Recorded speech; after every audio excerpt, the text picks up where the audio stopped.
Welcome, everybody. We'll bring the regular meeting of TTSA, May 15th, 2024 to order. Start with, roll call. Director Wilson. Here. Director Cox. Present. Yes. Thank you. Director Smelser. Can you hear me? Yes, we got you. And I'm here. Okay. Director Smelser is here, Director Wilkins, Present. and Director Chesson. Okay, here, and note that Director Cox is remote, Yes. so any actions will require a roll call for any meeting. That is correct. At this point, if everybody would please rise, we'll recite the Pledge of Allegiance. Ready, begin. I pledge allegiance to the flag of the United States of America and to the republic for which it stands, one nation, under God, indivisible, with liberty and justice for all. Thank you.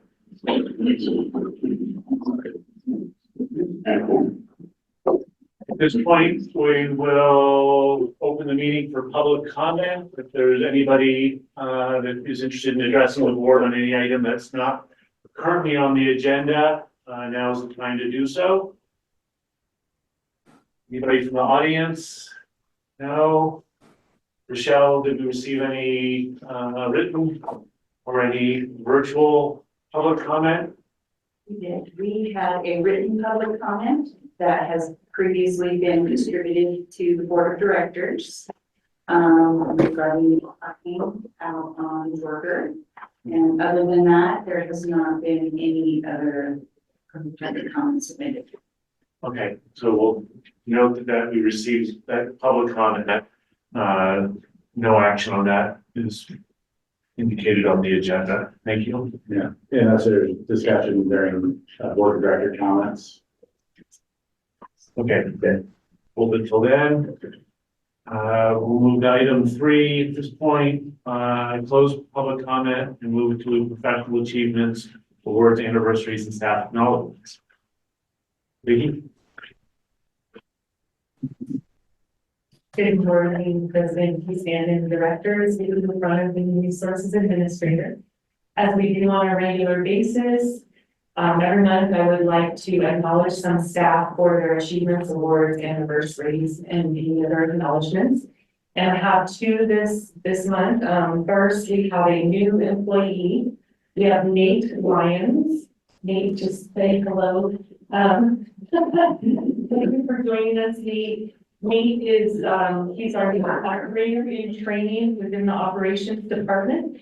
And he comes to us from a previous environmental consulting firm where he worked in water and wastewater. He has a California B1, T2, and grade 1 certification. So thank you, Nate, and thanks for joining us here today. And second, we have a promotion, and I'm so sorry I missed this last month, but that would be Kristen Davis. And Kristen was promoted to laboratory director, and big congratulations to you, Kristen.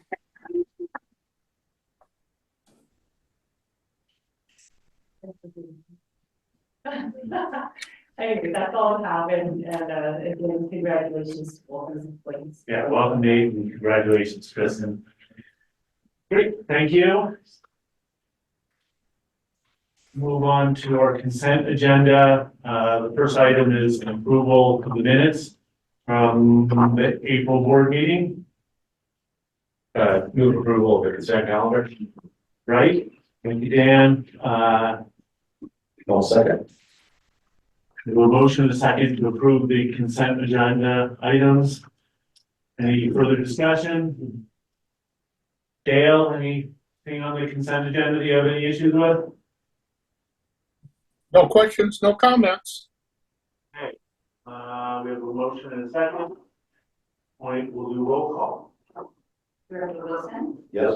Director Cox, Yes. Director Smelser, Yes. Director Wilkins, Yes. and Director Chesson. Yes. Motion approved. Thank you. Move on to the regular agenda. Number one is ratification of the financial statements. Liz, will you be presenting that? Absolutely. Okay, stay here. Can everyone hear me? I am probably the loudest human being in the room, so maybe all of the city. I wanted to let, first, good morning, Board, thank you. Since Finance Committee was yesterday and not the week prior as it normally is, you do have some different things in your packet this time because it was the Finance Committee packet. So one, you'll notice a couple of extra charts, and if there are questions, we can cover them. But I wanted to point out before we talk about Financial Committee that the PACE report, I call it a staff report, is going to change for next month. I presented to Finance Committee yesterday an update. And so what will happen is the footnotes that are on the Fund 10 revenue and expenditure statement have been elaborated a little bit and put into a front-end staff report. So now that Finance Committee has received it and commented on it, we're going to go ahead and add that to the board packet. So stay tuned. Next month, it will look a little bit different. It will have a few more words into it, and we can talk about that next month. So that was the disclaimer. As we look at Fund 10, status quo, everything that we expected to happen, happened. I'll also give you a little preview. We did get some of our tax roll money in this month, and you will see us talk about that for revenues next month. But I wanted to give you a preview since we talked about that at Finance Committee last week. So if you're looking in your packet, there are some donut charts, as I call them, the wheel charts. It really shows the expenditures in a graphical form. It's something that goes to Finance Committee. So again, because Finance Committee and the board have been back to back, this was also included.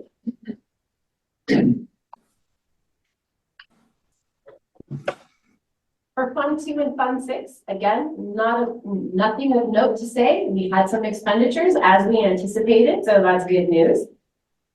I will draw your attention to the cash statement, the combined cash statement. Anytime you see red on the top, you should have a question or two. I know I always do. I believe 2 months ago, we had the same situation. There's a transfer that's in progress at the end of the month. And remember, this report is a snapshot as of the last day of the month. So the timing of cutting, printing, and posting the AP checks caused the transfer to be in progress at the end of the month. Rest assured, the account was never negative, not happening. I'm going to work with the AP and Michelle so that we can tighten up the process a little bit and try to avoid this in the future so that we don't have red on that top and no one has to sweat about that.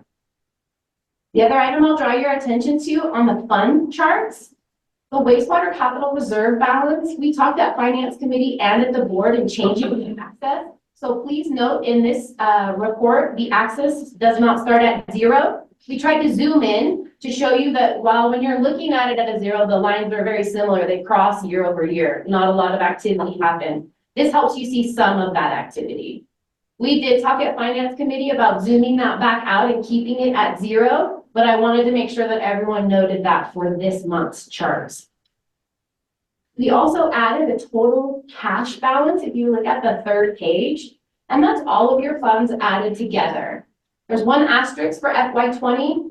When you have the outstanding SRF loan, you had to have a reserve balance for it, and that is no longer an existing reserve, so it's not included. So if you added up all of the data points for FY20, you're going to tell me that my total cash is off. It's because there's another fund included in that for that reserve. So those are the changes that happened from last month to this month. Again, as far as financial results, everything we expected to happen happened. I'd be happy to answer any questions you might have. Any questions regarding the financial statements? Dave? I'm good. No? At this point, I think we're looking for approval of the financial statements. Correct. We'll entertain a motion to approve. So moved. I'll second. Second. Motion by Wilkins, seconded by Smelter. Any additional comments, any public comments on the financial statements? Not, we'll do roll call. There's actually a second by Cox. It was pretty much. So it was-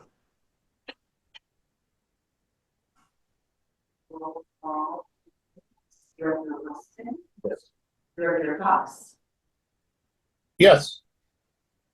Melter, Yes. Director Wilkins, Yes. and Director adjustment. Yes. Motion approved. Thank you, Liz. Item two, the approval of the cost of living adjustment salary schedule for fiscal year 2025. Here's the, yeah.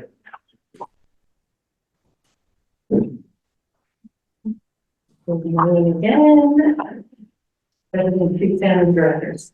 So annually, TPSA brings forward a request for a cost of living adjustment for a resolution 12-2019. The resolution spells out the calculation that we follow and utilizes data from the California Consumer Price Index, all urban consumers, beginning February of the previous year, to February of the current year. This year, the KPI from February 23 to February 24 is 3.3%. Using that defined calculation, the requested COLA calculates to 3.23%. If approved, this COLA will be applied to Group B of the salary schedule and will become effective July 14th of 2024, which is the beginning of the first full pay period in the new fiscal year. So management and staff recommend the approval of the COLA and the salary schedule. Any questions? Vicky. Any questions from the board? Dan? The question I've got, in the salary schedule, is Group A, Group B, with the Group A in red. Are those the positions that where, the COLA is not being applied to? Correct. Okay. And do we know how close those positions, because what's been happening is the salary in those positions has been frozen, but the salary ranges for those, because they're above the salary range that's been adopted for the position. Each year we do a COLA adjustment, the salary range moves up and gets closer to basically capturing those wages in that position. Do we know how close or far away those individual positions are from getting back within the salary ranges? Yes, so when you look at the Group A in red and the Group B Okay, is so the directly group- below it. The Group B Yeah, is so the, you see the ending salary schedule. okay, There's So several of them. five positions currently that are, Yes, so they're like chemist 3, it's getting. the top of the range is 50,000. 50.8926. The top, but there's, yeah, that's, Hourly rate. hourly rate. But we've got an employee in that position, his hourly rate is 53.19. Okay, So somewhere within that range, yeah, correct. And we did indicate to employees back in 2020, when we did our last salary survey, that they would be able to remain in Group A as long as their salary was higher than a Group B salary. So yes, if you Right. see any of the red positions on there or Group A, there is at least one person within that position. okay, thank you. and Dan, looking at those five, each of them have a different gap between Right. what their salary schedule A is and the B salary schedule. Some of them are probably a couple COLAs away possibly from being together. Some of them are further apart. It may take, longer, assuming roughly 3 or 4% per year is an estimate. They may take several years still Right, to achieve the same level as the Group A numbers. right. And then the other question is, we've got for most of the salary ranges, we've got basically 6 steps, but we've got a few of the Group A employees that have a 7th step, and then there's a couple of the Group A employees that only have 5 steps. What's that all about? So the salary schedule that was in existence in 2019, when we did our last salary study, and then we adopted those results in January of 2020. the salary schedule that had been in effect, we kept the group A the way they were on that salary schedule from 2019. Okay, So, and then when we adopted a new salary schedule with the results from the last class and comp study, we adopted a 6-step, schedule for all positions. so, most positions have 6 steps. Some of the steps and some of the, 2 of the group A positions only have 5 steps. Correct. Okay. Okay, thank you.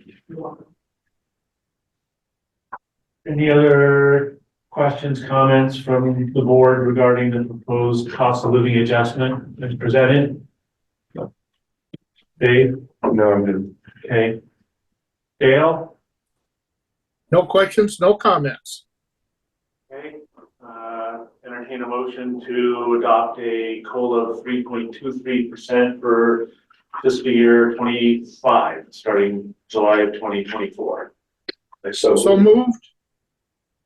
Okay, I'm gonna say moved by, Wilson and seconded by Cox. Any public comment on the cost of living adjustment? Hearing none, further discussion, we will do a roll call. And confirm that was 3 point. 2, 3 is the proposed adjustment. That's with the modifier, because that amount over 3%. Director Wilson, Yes. Director Cox, Yes. Director Spencer, Yes. Director Wilkins. Yes. And Director Lee. Yes. Motion approved. Okay. Excellent. We will move forward to item 3, which is a discussion of the metrics used in the class and comp study. I think we have Georg online. Okay, Vicky, are we gonna start this though? Okay, great. Yes. So Gallagher continues to work diligently on our class and comp study as indicated in our last board meeting. When we talked about several of the achievements that have been made along the way. At the April Board of Directors meeting, one of you requested a cost of labor. And Gallagher is joining us today so that we may have the discussion related to that request and how it may or may not be applied to future compensation data when that is received. So I'll turn it over to Georg. Thank you, Vicky. Good morning, board members. It's nice to be back here to talk a little bit about the, our methodology when we do compensation studies. We obviously presented what we call comparator or survey agencies to you a few months ago, and you also talked about that process of coming up with that list of agencies was very collaborative with the agency and employee stakeholders, management and employee stakeholders. I would imagine you all remember a conversation, at the board level around, the location of these agencies and the recognition that, a very large portion of the agencies are located in the Bay Area. And so I believe we at least planted a seed at that point to talk about potential adjustments to the data based on cost of labor, and that is a typical approach that we use. If memory serves, the board's direction was to look at the data, at least for the time being, without the cost of labor adjustments to see how the data would come out. There's certainly an option to do both, to look at the data with as well as without adjustments. So that is an option, for you all to think about. If you asked our recommendation or our typical approach when we compare cost of labor between our client agency, which is usually established by looking at the location or essentially zip code of where the main office of the client agency is located compared to the zip code of the main offices of the comparator agencies. That's usually how we look at the comparison.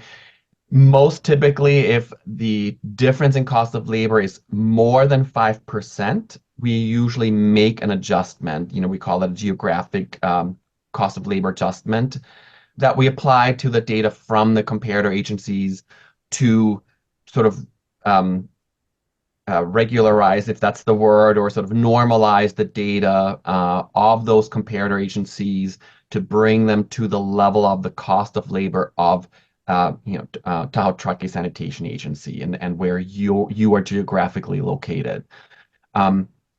So that's our typical approach. Again, like I said, there are obviously options, for us to present the data in different ways if the board would like to look at it both ways. But I also understand that there are questions, so I will. Well, actually, I wanted to also address anticipating a question about the difference between cost of labor, cost of living. I may have mentioned that in the last meeting as well. We do look at both just for an understanding of how agencies and different geographic locations compare when we look at cost of living, which includes what we call the breadbasket of goods, your milk, bread, and butter, but it also includes the price of gas and housing and everything in between. So it's a very comprehensive factor that we look at. One of the questions may be, well, why do we look at cost of labor for the adjustment as opposed to cost of living? And it's typically because, or the main reason I should say, is that cost of labor is really the only factor that you as an employer or any employer is able to influence. As an employer, you can't influence the cost of housing or cost of milk, bread, and butter, but you can influence cost of labor, which is the cost of wages that you're paying your workforce. And so that is the factor that we use to make adjustments to salaries, because it is exactly that. It is the cost of wages or cost of salaries that an employer pays its workforce. We also often find that cost of living can be more volatile compared to cost of labor. It's not always the case, but it can be the case. For example, if you compare, Sacramento to San Francisco, you'll find that the cost of living difference might be something like 65%, whereas the cost of labor difference is usually around 17.5%. So it's a more measured factor that we look at, because again, it only measures cost of wages and not everything that's included in cost of living. So I'll pause there because I know that I'm sure there are some questions or direction that the board would like to give us. Board members? So this table, Yeah, so this, Jason, I did some quick research last night after the request was made. So that's why it's separate from the packet, and for the audience, there's some on the counter there if you'd like to grab one. So we just grabbed a few positions that we felt we could quickly compare to some comparable agencies, and grab their salary ranges so you can see the raw data. To facilitate today's discussion of how it looks. We saw some areas that were 20%, theoretically 20% more than the cost of living here. So we gave you their salaries so you can see, are they actually paying 20% more than they're paying here? So. right. Go ahead. So I thought when we had talked about this a few months ago, we had, asked to see the basically the salary survey, just the raw, straight up comparison. I understand this is like an abridged version of 3 or 4 positions. I think the total number of positions we're surveying, there was like a dozen or so. Benchmark positions, the benchmark positions. Yeah, and just, So what I thought was that we were going to kind of get the salary survey information kind of in raw form. And then we would also have, okay, here's what it would look like. Here's how the ranges would change if we applied a cost of labor adjustment. Here's how they would change if we apply a cost of living adjustment. And that we were going to see that full set of data. I think what if I'm understanding this correctly, this is a snapshot of not the full salary survey, but a few positions. I'm sorry, I just want to throw in, this is not Elder's work, meaning, Right.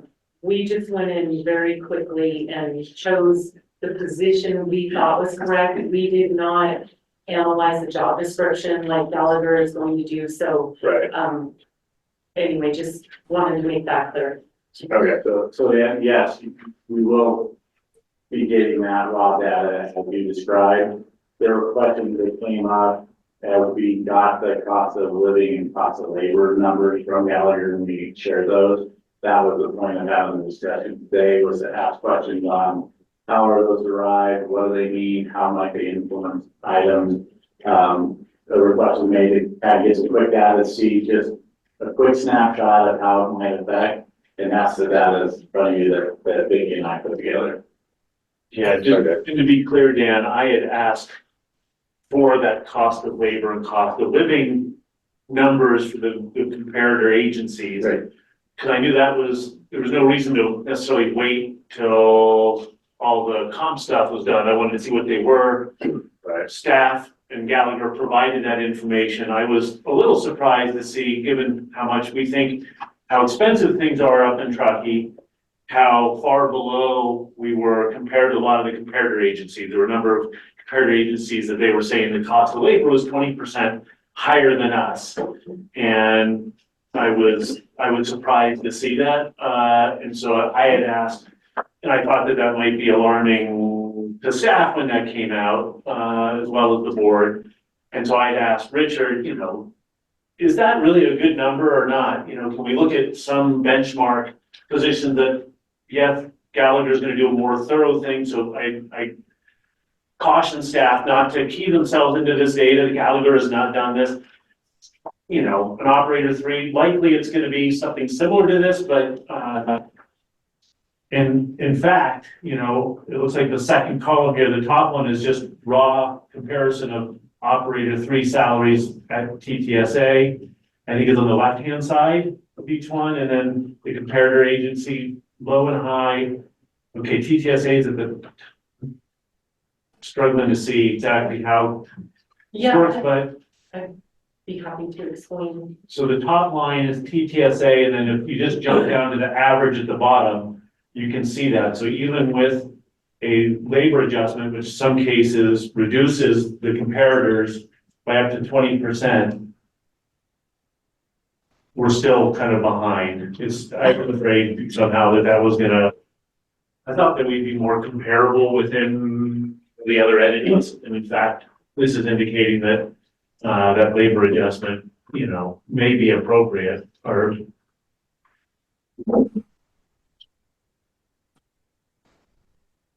And so I appreciate getting this information.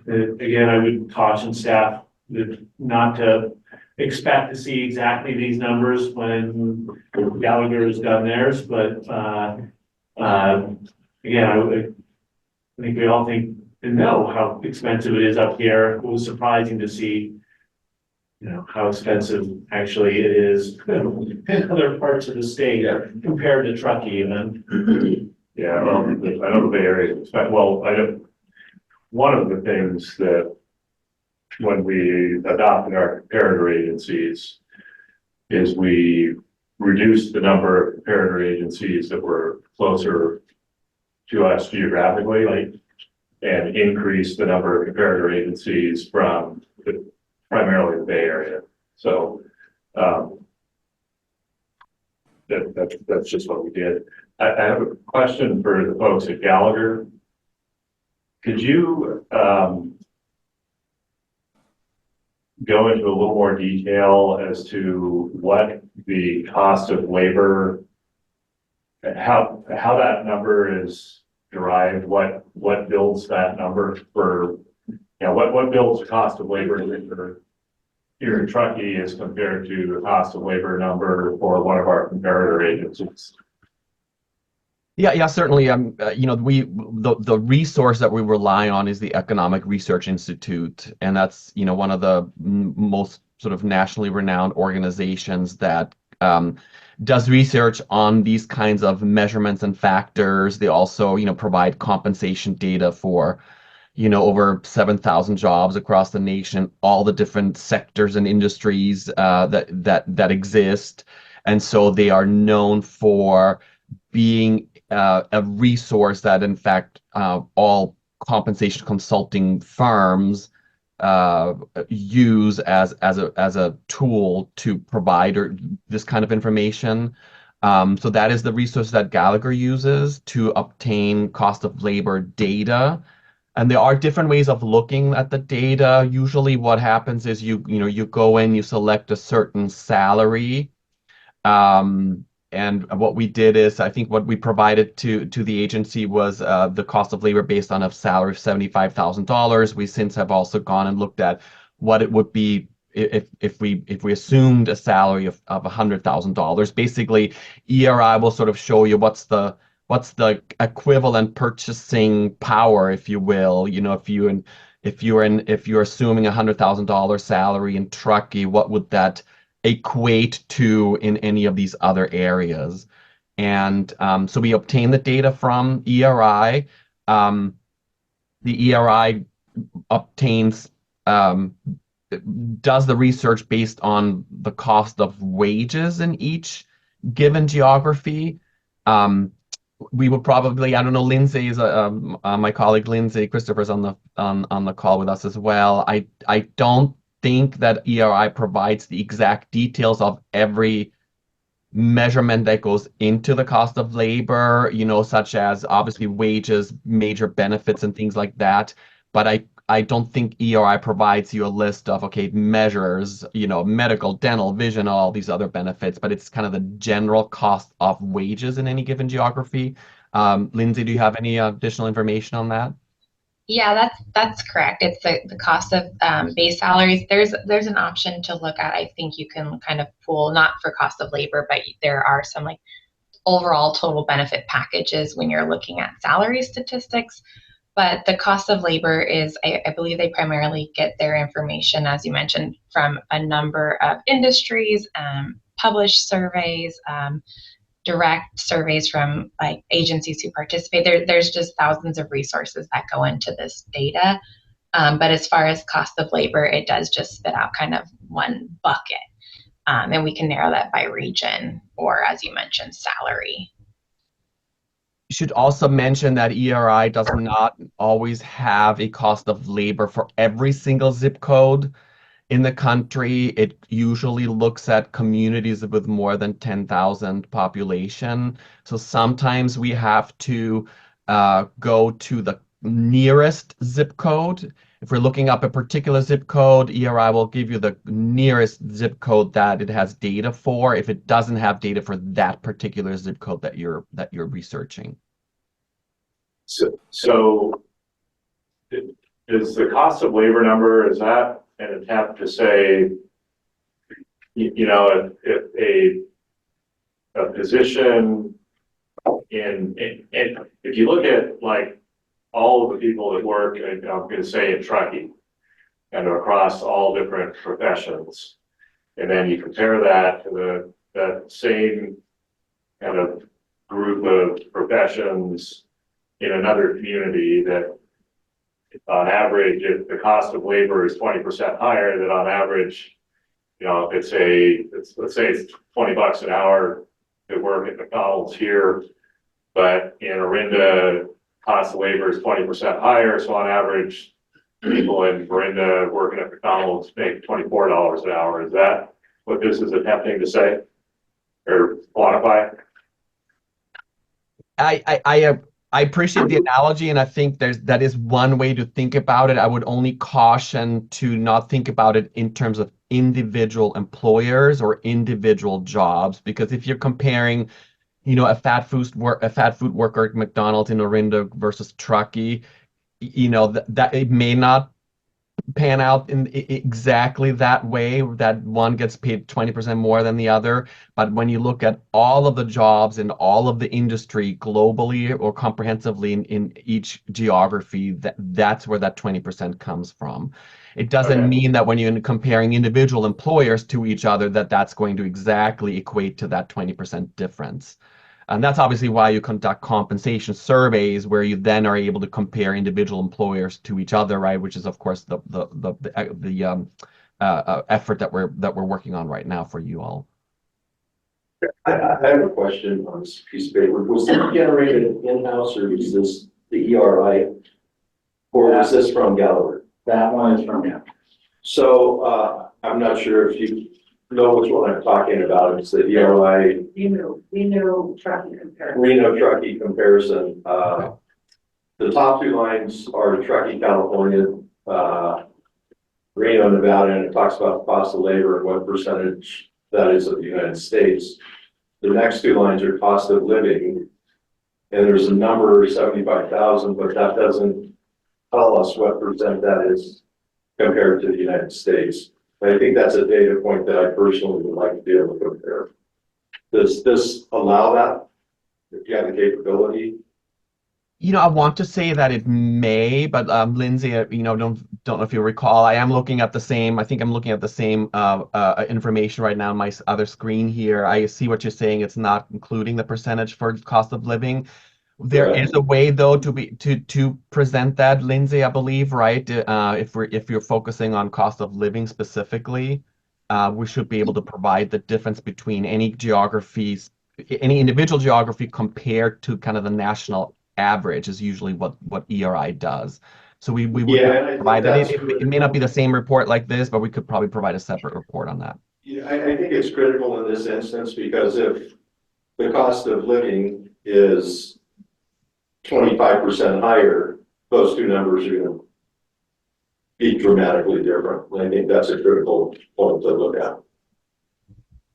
Would you guys agree with that? I think what we have done in the past, Director, is that we've just created a spreadsheet. So you'll see for each of the comparator agencies that we looked at and each of the communities, we created a spreadsheet for both cost of living and cost of labor, but it is only in comparison to Truckee. So we could certainly provide an additional, couple of columns, if you wish, on that spreadsheet that then also shows the comparison between each community to the national average, if that's information you'd like to see. I want to make sure I understood your question for everybody else, Scott. So if you look at this, the salary cost of labor, 75,000, it's 106.4% of the United States. So it's 6.4% higher.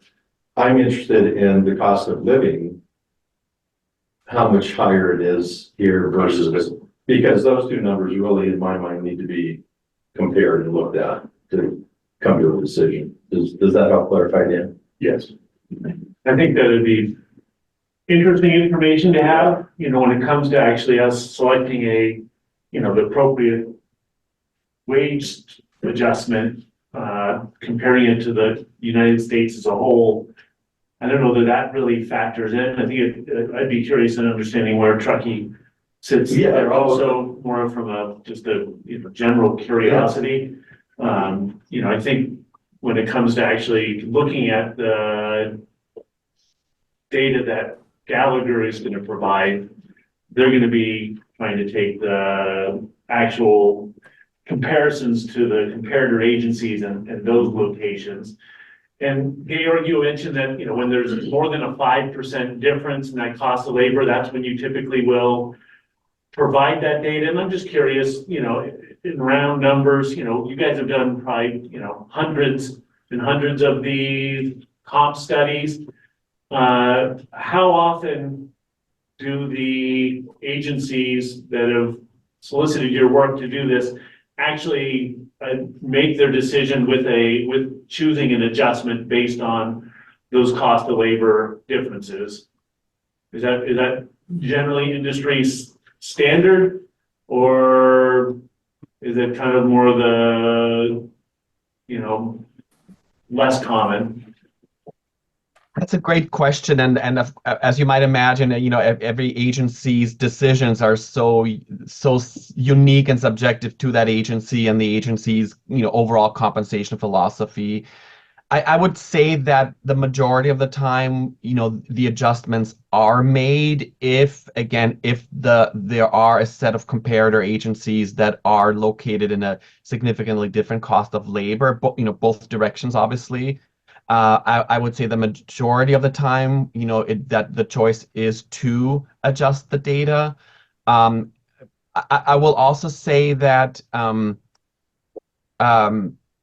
how shall I put this diplomatically? I guess not every agency's workforce and governing bodies are always, aligned in terms of how they think about compensation and compensation philosophy. So sometimes it's a matter of, being able to present the most neutral data, which as a consultant, of course, is always our goal. Now, often we present different scenarios to our client agency based on, a particular stakeholder's a strong desire, let's just say, and so, as I said, there are always options to look at. If I had to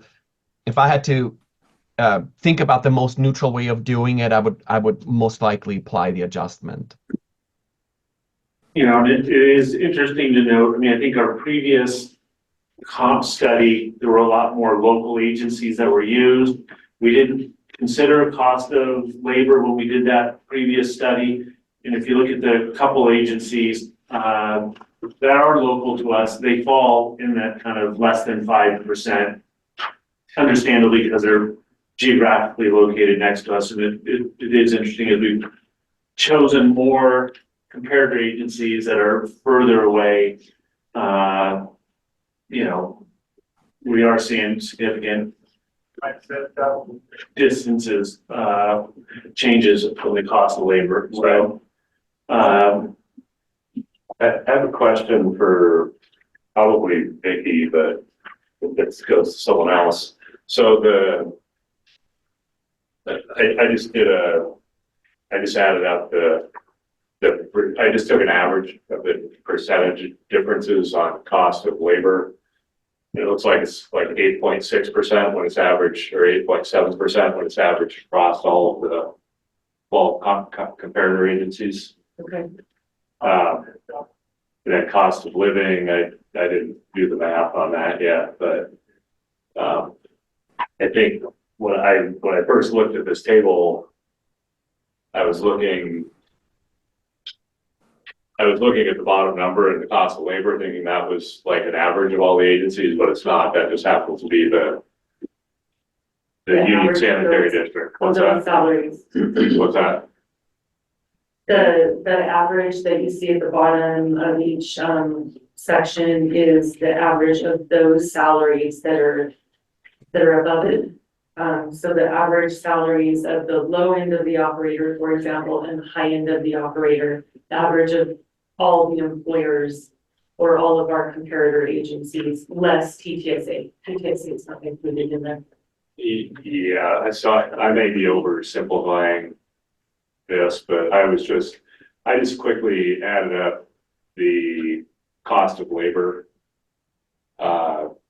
numbers. Percentages. Oh, okay. And looked at what the average was across all the comparator agencies, which is 8.65%. Okay. So what that would indicate to me is that the cost of labor average across all of our comparator agencies is 8.65% higher in the comparator agencies than it is in trucking.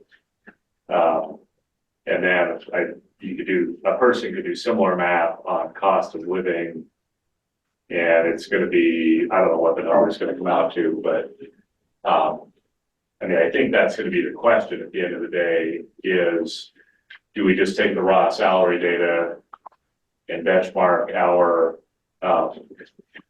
salary ranges off of that, or do we apply an adjustment? It looks like if we were to apply an adjustment, it would be a downward adjustment, based on these percentages. then it's a question of how much of a downward adjustment would it be?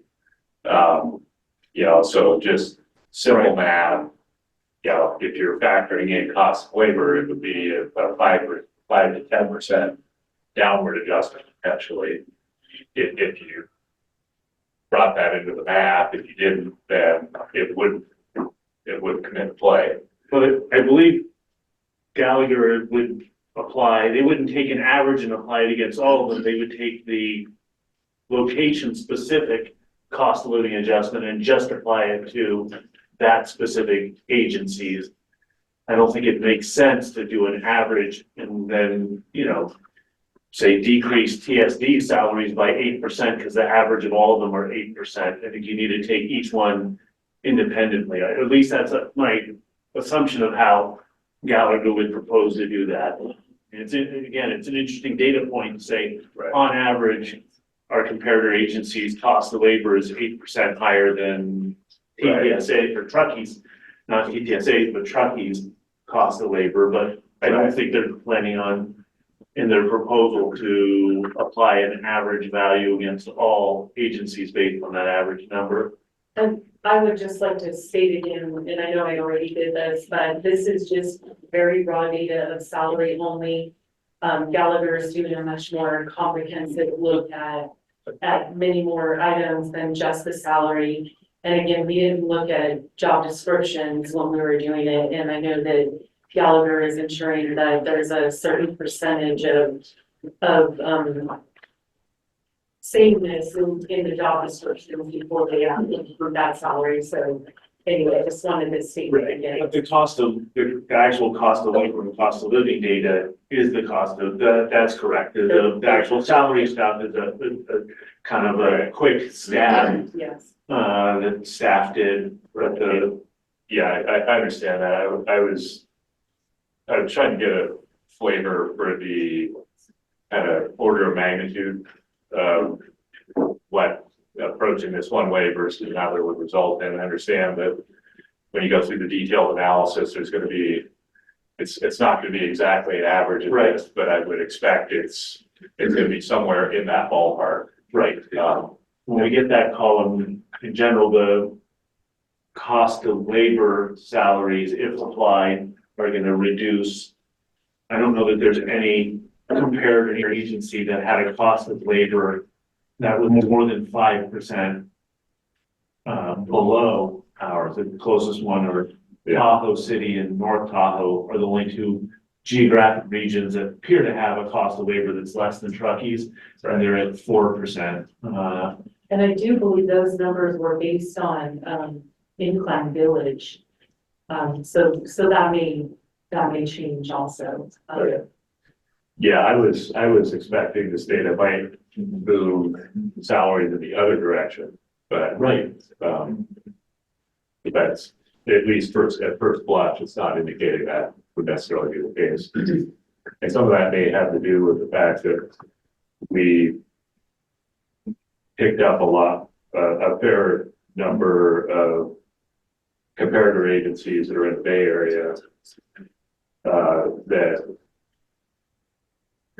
as compared to ones that are more that are closer by geographically. And another factor that's not considered in here is that we've asked them to look at Pepra salaries or comparison to Pepra rather than Classic. And again, that will be the information they'll provide to us. Yeah, no, I'm with you, Dan. I think we all kind of know how expensive it is to live in Truckee, and perhaps, that's a cost of living item, but we maybe think that the cost of labor also is relatively high as well. I got a question when you get a moment.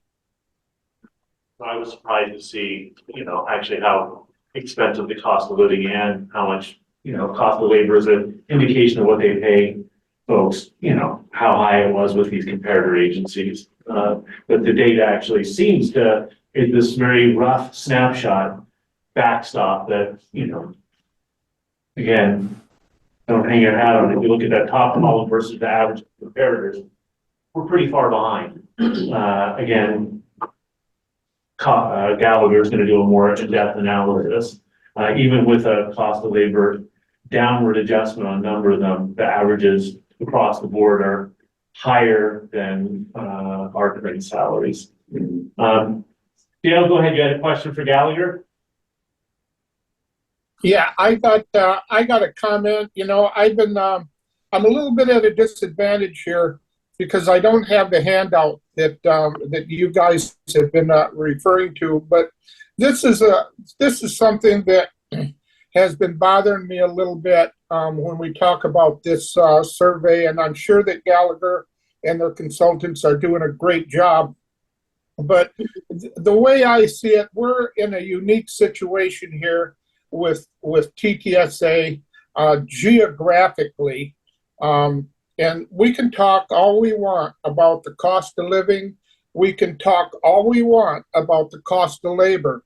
But one of the things that I see that's impacting our employees that I don't know if there's a way to compute it or if there's a way to get any kind of generalization within the survey across the board. But I see that we have a cost to excess to be able to get to the job. And, you know, Blake, you and I had a discussion about this a couple of weeks ago or a month or so ago. And all of our employees live 45 miles away, 50 miles away. And in order for them to just get to the job, and we all know about the shortage of labor, and we all know about how tough it is to fill our positions. But one of the things that is difficult for me to wrap my arms around is how much does it cost our employees to show up to the job because of where we are and the cost of living where we live. And, you know, like I say, you can talk all you want about the cost of living, about the cost of labor, but I'd like to, and I don't know if this is possible, but that's the majority of our employees, the way I figure it, are paying between $300 and $500 a month just to sit at their position, either it be administratively or a hands-on in the plant. There is a significant cost to our employees just to show up to work. And I believe personally that it's because of our unique situation of where we are geographically in the setting of all of these surveyed agencies. I think we're in a different situation, and the situation that I see is the cost to our employees to show up to work, to do their function. What does it take off the top of their paychecks to be present on the job? And none of the studies, none of the conversation that we've had either from the consultants or the board have reflected on this issue that I think is significant, and I think it needs to be addressed. No further comments. Gayer, Director Cox has confirmed about the commute that TTSA employees have and compared to these comparator agencies, some of which, you know, I think also have similar kind of housing crises and people traveling significant distances also, but I don't know whether that's some of them may not. Some of them may have workforce, good housing opportunities in the near vicinity of some of their treatment plants. And so is this a component that's ever looked at in a comp study? While I definitely appreciate the comment, and it's very much of the reality of the workforce, right? That's traveling to their jobs. Unfortunately, in a compensation study, it's not something we're able to consider, which is the personal cost of where where an individual lives or chooses to live or has to live based on their income and the cost of, housing and cost of living and so forth. So because it is so individual to the individual employee, it's not something that we're able to measure or compare to each other. Unfortunately, all we can do is to demonstrate, how much each agency or each employer is actually, what the expenses to the employer are to fund salaries and benefits for their workforce. Now, I wouldn't be making this comment, if I may, Blake. I wouldn't be making this comment if it was just a handful of our employees that were faced with this situation. It's the majority, and I don't really have the exact number, but I can be assured that it's the majority of our staff and workforce are forced to commute 45 miles because of the standard of living and the cost of living in the Truckee-Tahoe area. And what I'm concerned about is I'm concerned about being fair to our employees. And it's not a situation where I think that in the overall study, the fact that we have a situation where our employees, for majority, either don't have access to affordable housing or they don't have the opportunity to be close to work. And, if it was just a handful of employees, it wouldn't be a concern. But this is the majority of our work staff that are faced with this kind of cost just to show up to the job. And like I say, I don't know if there was a way in the overall study and who's been, surveyed in this compensation study, but I know and I feel that we're unique in where we are geographically and the cost of living in the Tahoe Truckee area. I'm concerned about being fair to our employees. And all of the data, like I say, I'm a little bit out of the circle here because I don't have the handout.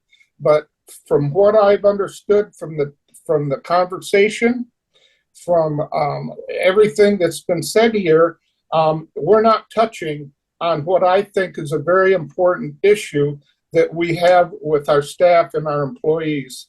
And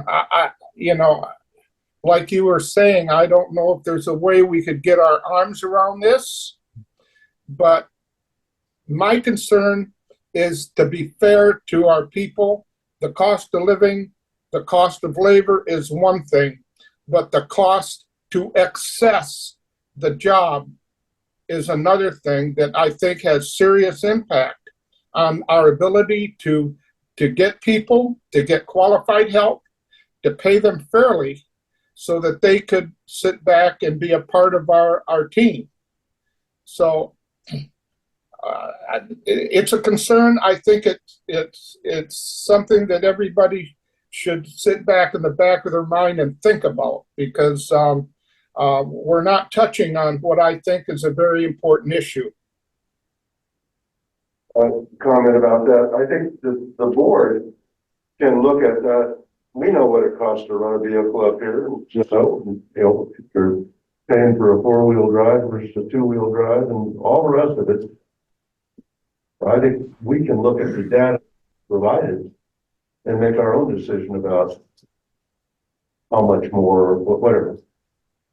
Because I look at this and I go, yeah, commuting in Sassoon or someplace like that, no, doesn't compare.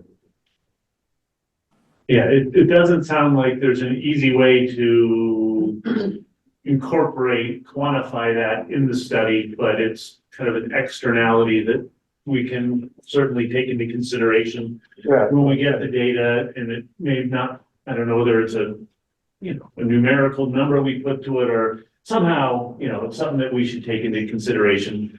I think there are some agencies here that maybe have better, more proximate housing.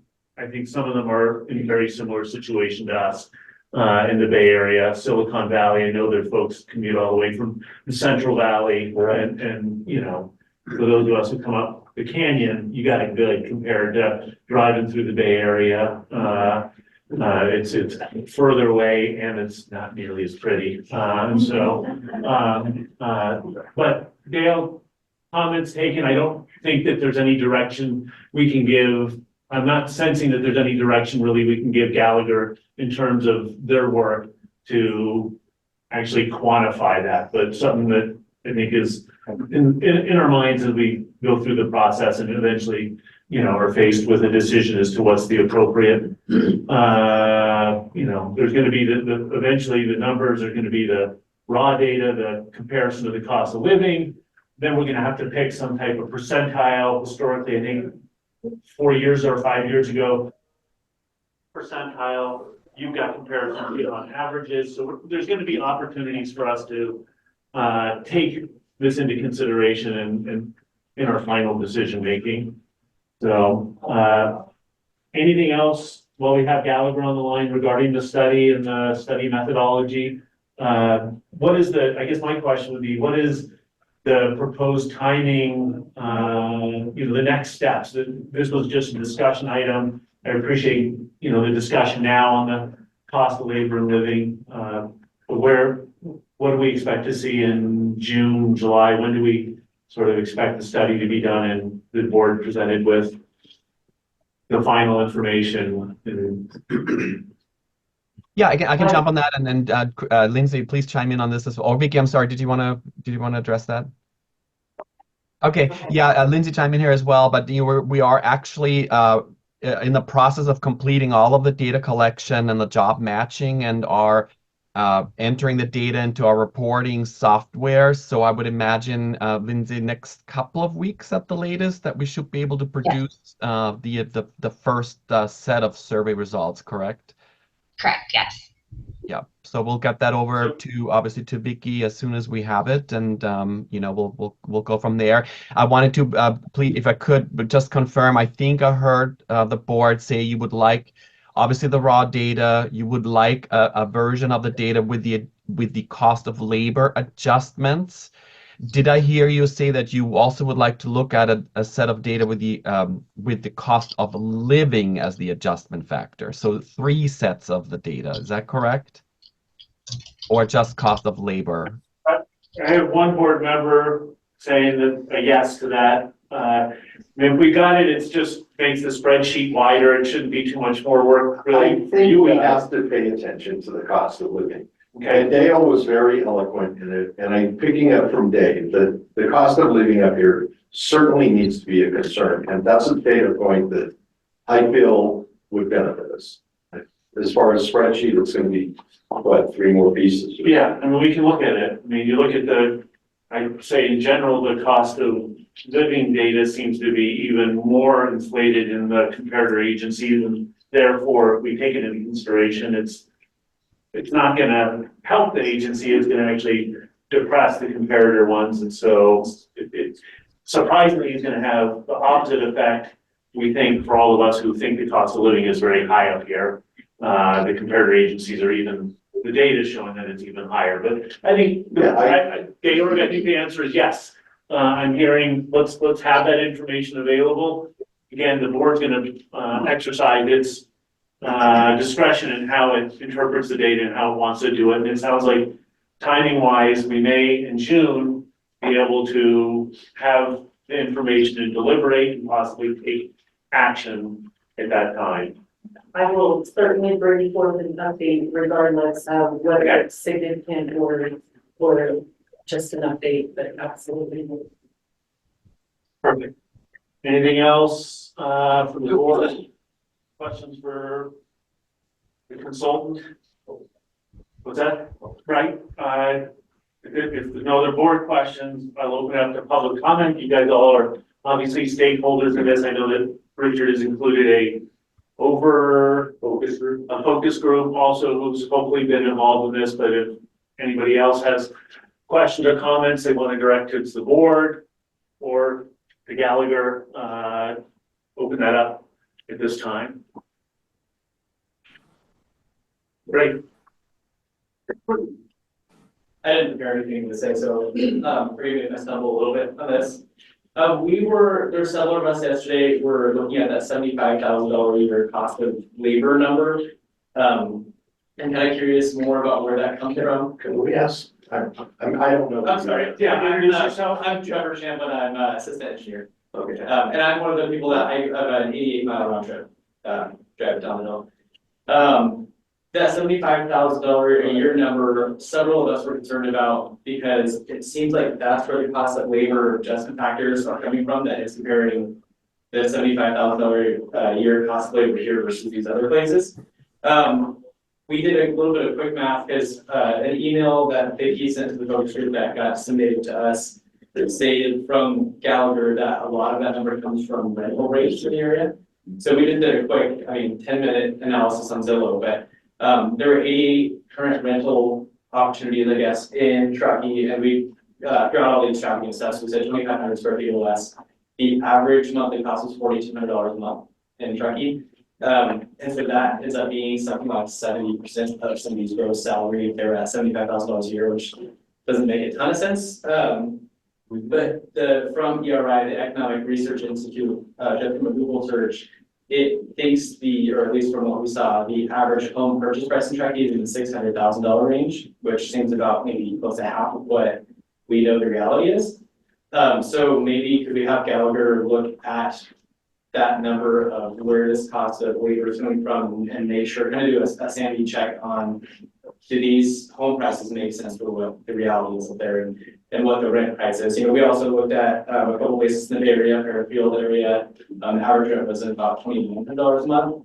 So, and then being, it was 11.3% higher than us on that cost of labor. Does that make sense? Is the data correct for Truckee that they're using from ERI? Derek, did you catch that, and could you address the concerns of staff on the? Sure. So, yeah, I think I heard most of it. It was very quick, but I will say that a couple of things that come to mind, and I'm looking at my cheat sheet here on my other screen, is that the cost of living that what ERI reports is actually it does include cost of housing, but it's rental. It's not the cost of purchasing homes. It's the cost of renting homes. That's what they include in their cost of living. I definitely appreciate what you're saying about, the salary level that we chose. I think I mentioned we also looked at what it would look like at $100,000. And it's very similar. It's not exactly the same. In some cases, it's a percentage point, maybe 1.5% of a difference. While that appears small, I know that, every percentage point is going to be important in the calculation. One thought that I had actually, or that comes to mind, is that what we could do with maybe with Vicky's help is to look at, what is the average income of the workforce at the agency, or the other option would be because in the survey we are comparing the top of the salary range for each position, not actual employee pay, but the top of the range. We could look at what's the average top range for all positions at the agency and use that as the dollar amount. Now, it's not going to be exact. Lindsay, do you know off the top of your head what the increments are in ERI? Probably, I would imagine it goes in $5,000 or $10,000 increments. Is that? I could put in any amount because I was actually averaging while we're talking. The average of the benchmarks at the top scale is like 141 and some change, and so I can put that in. I can, as you're mentioning, I could put in the top. We could put in any dollar figure we want there for the base salary.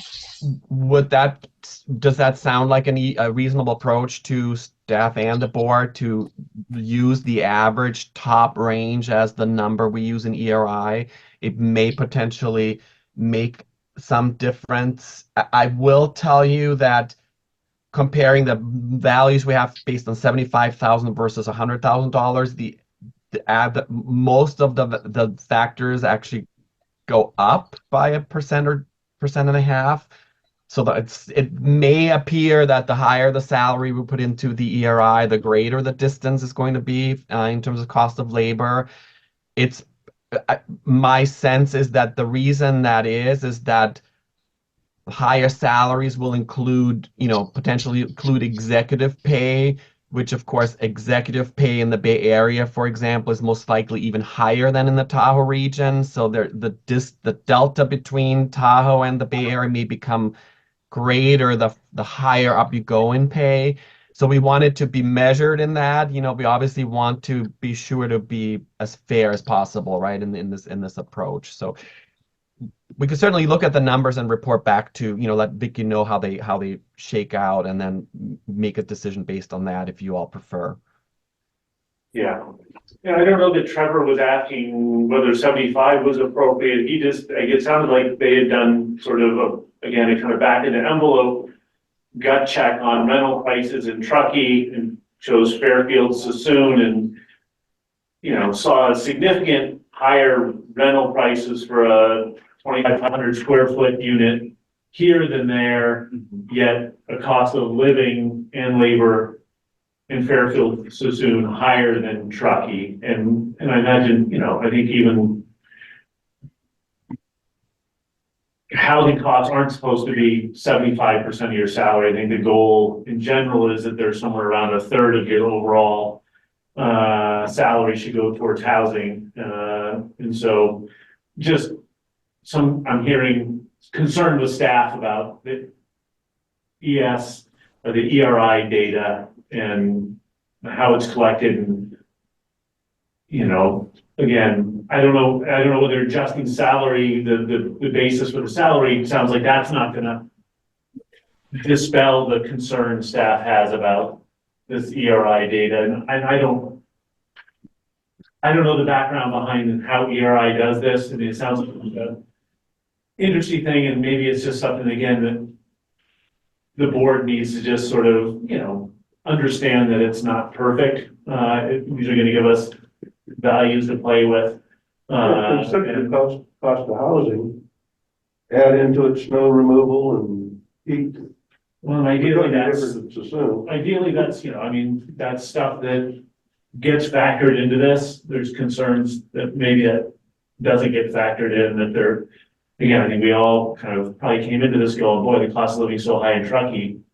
Wait till we see how high we are compared to everybody. And in fact, it's not showing that. And so how does ERI, what factors they take into consideration? They're not gonna ask folks down in the Bay Area what they spend on snow removal, because they don't have any. And so maybe they don't ask people in Truckee either. And so that doesn't even get factored in. And so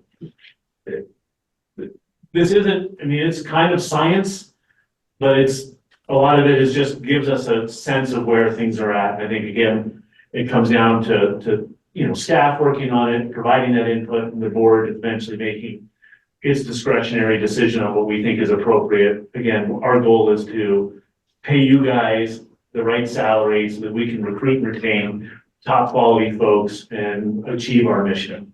And so I don't think we're ever going to come up with the perfect mathematical formula that gives us that we can just point at a number and say, boom, that's it. It's going to take some interpretation and on our part to come up with where we end up settling. Yeah, it'd be nice if it was an easy equation, but I appreciate the feedback. Yeah, and the concern that I think that most of us, or a lot of us had yesterday afternoon when we saw the ERI was reporting that the average home price in Truckee to purchase is $600,000. But most of us know that's not true. I think if homes up here were 600,000, I'd probably like to eliminate my feet and come up here. If that is not far off, how far off is the rest of the data that ERI is putting out there that's contributing to these adjustment factors? I think it's right. Understandable. Yeah, I don't know, Georg, I think you just gotta note that and. I definitely appreciated the feedback. I think the only other thing I could share with you, or that I can offer, is that ERI is a resource, as I said, that is relied upon on a national basis, and because they collect data on a continuous basis. I think, Lindsay, they update their data twice a quarter, so several times a year. They obtain thousands, if not hundreds of thousands of data points throughout the nation. I would definitely agree with you, Blake, that it's never going to be a perfect science, but it's probably as close as we're going to get. And I believe that's one of the reasons ERI actually, the volatility of actual purchasing homes in each geography is probably the reason they don't actually include that piece in their cost of living, but they look at rentals, renting homes as opposed to purchasing homes. And again, keep in mind that even renting a home, as high as it is in Truckee, it's only one of the factors that goes into the cost of living numbers. It includes everything else that we spend on living. Most likely not snow removal. I would agree with that, but obviously, everything else that we purchase, whether we purchase it in the supermarket or whether we fill our tank, a tank with gas and so forth. I think at this point, is there any other staff, public that wants to address this? I think it's been a good discussion. There'll be more discussion in the future board meetings, as well. So, this is not agendized for any action at this point, and I'm going to close this topic at this point. Okay, thanks for your feedback. Thank you, Gallagher, for attending, and we look forward to seeing you next month. Wonderful. Thank you very much. Take care. Bye.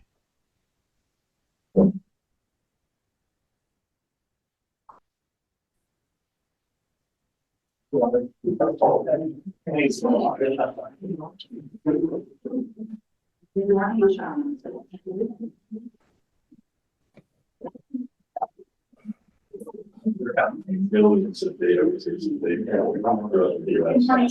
as well. And then Stampede evacuates.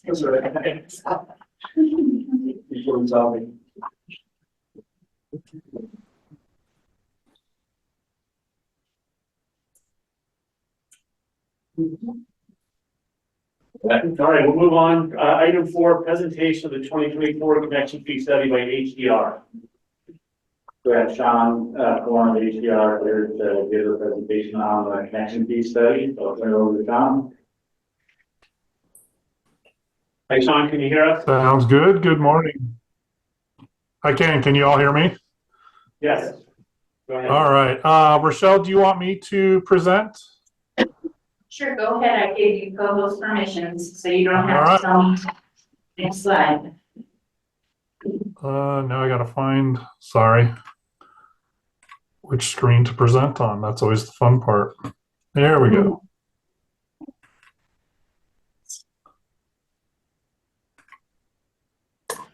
All right. Well, good morning, board. Great to be with you all again and talk about the sewer connection fee study. So we've had lots of discussions in the past about this. This is really a summary of where we've been.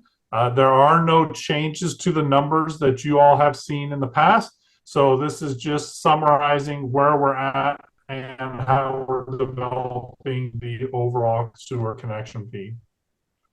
Remember, as we go through this, a connection fee is a one-time charge to new customers connecting to the system or existing customers requesting an increase in their level of service or the capacity or demand impacts that they're going to place on the system. And we calculate this connection fee based on the value of the existing system plus any new infrastructure specifically needed to serve them. So as we go through this, we're going to talk a bit about how we value the infrastructure that's in place today. So the pipes, the treatment plant, and then also what are those future projects that we need to look at that have been split up and included in this. And remember, during the rate study, we went through the whole process of identifying which costs would fall into which bucket so we could determine those funding components. Our goal of establishing connection fee is to charge new customers a proportional share of the cost that's necessary to serve them. So existing customers have been paying for and funding that available capacity today. And we want to make sure that they're not paying an inordinate or unproportional share of that future projects that are needed to serve new growth. From the legal perspective, this is included in the Mitigation Fee Act. It's California Code 66,013 through 22. And ultimately, outside of talking about how you have to account for these funds that come in the door, the process of adopting these fees or charges, it really talks about the reasonable relationship. So coming back and noting what costs have been incurred or will be incurred and the capacity that those new customers are going to use. So to meet that, we developed the study using generally accepted methodology. So that's laid out in a couple different manuals, the Water Environment Federation Manual Practice 27, and then a system development charges by Arthur C. Nelson. And so those are some of our key industry documents that we use. At its basic, simplest form, the connection fee takes our existing infrastructure, the value of that, and divides that by existing and future. So what are the total number of equivalent units that we can serve?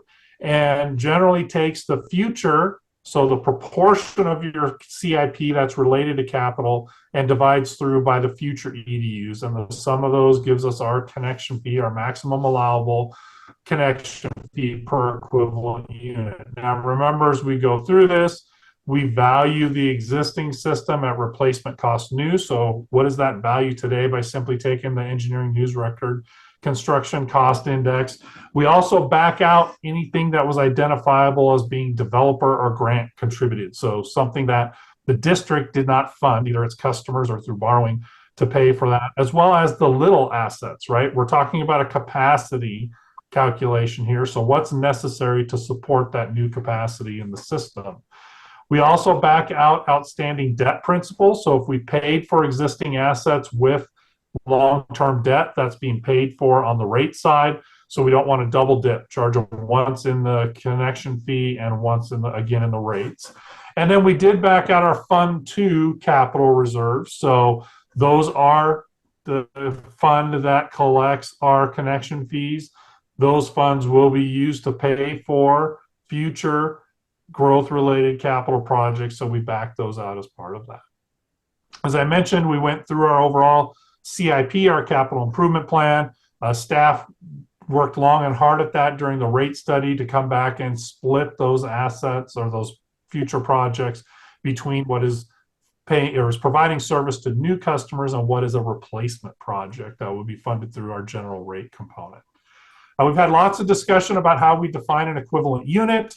Again, all those planning documents that you all have, looking back, and we had a good presentation last time I was with you all talking about how we define that. And again, that 200 gallons per day really comes back and reflects the volume and strength component. And as compared to the permit capacity of 9.6 million gallons per day. So taking that 9.6, our existing average flow at the plant driver component, we can calculate what our existing equivalent units are, what our future equivalent units are. So in this essence, we have just over 30,000 existing equivalent units at 200 gallons per day per EDU, and we have 17,000 future, so a total of 48,000 equivalent units. So as we think about our existing plant, we take that current value, the first column of numbers on the left, and bring that up to today's cost based on the engineering news record construction cost index. That was based on August 1st, 2023. Our assets are as of June 2021.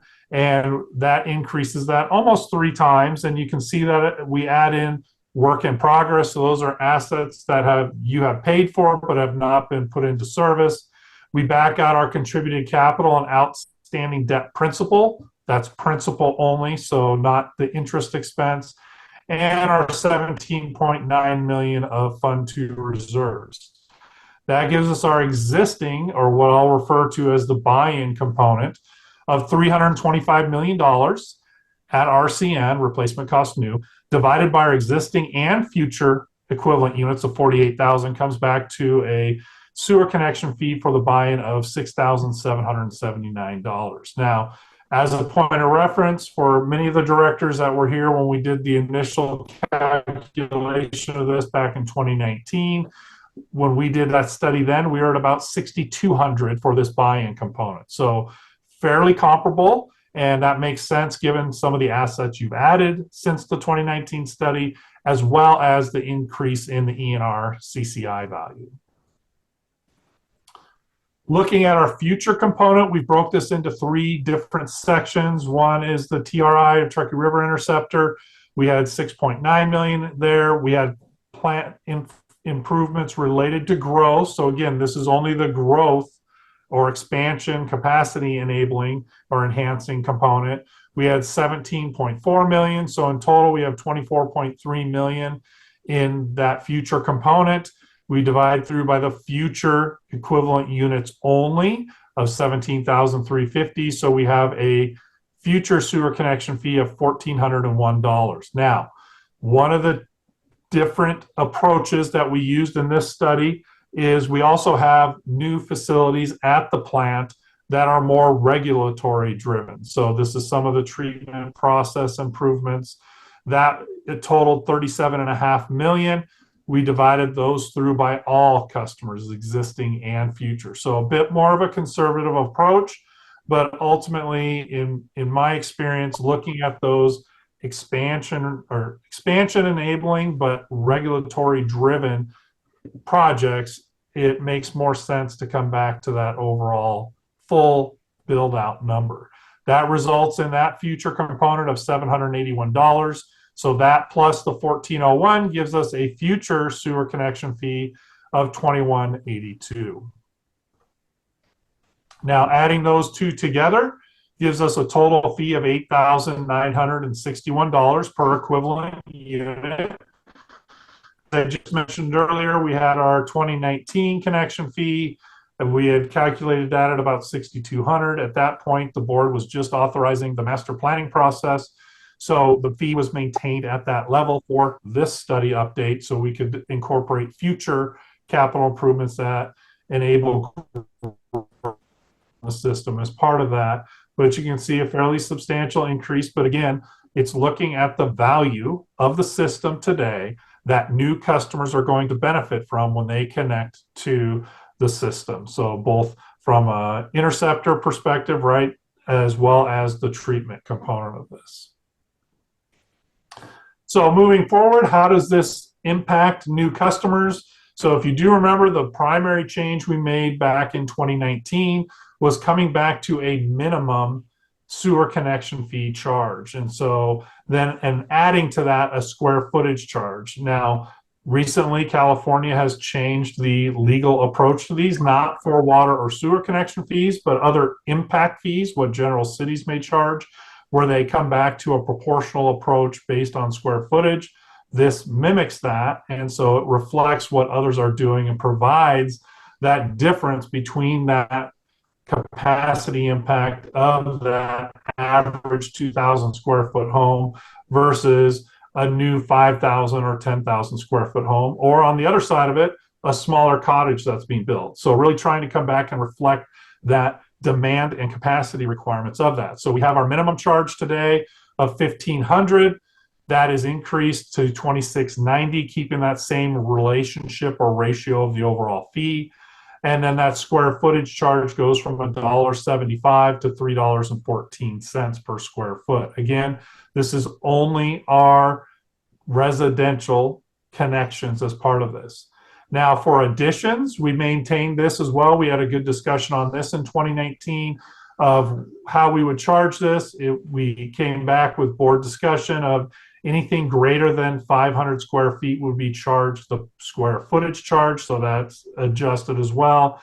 And then on our accessory dwelling units, the ADUs, we have our per living unit minimum, so same approach as we have for a single family home, and then our square footage charge with the note that anything 500 square feet or less is exempt from the connection fee.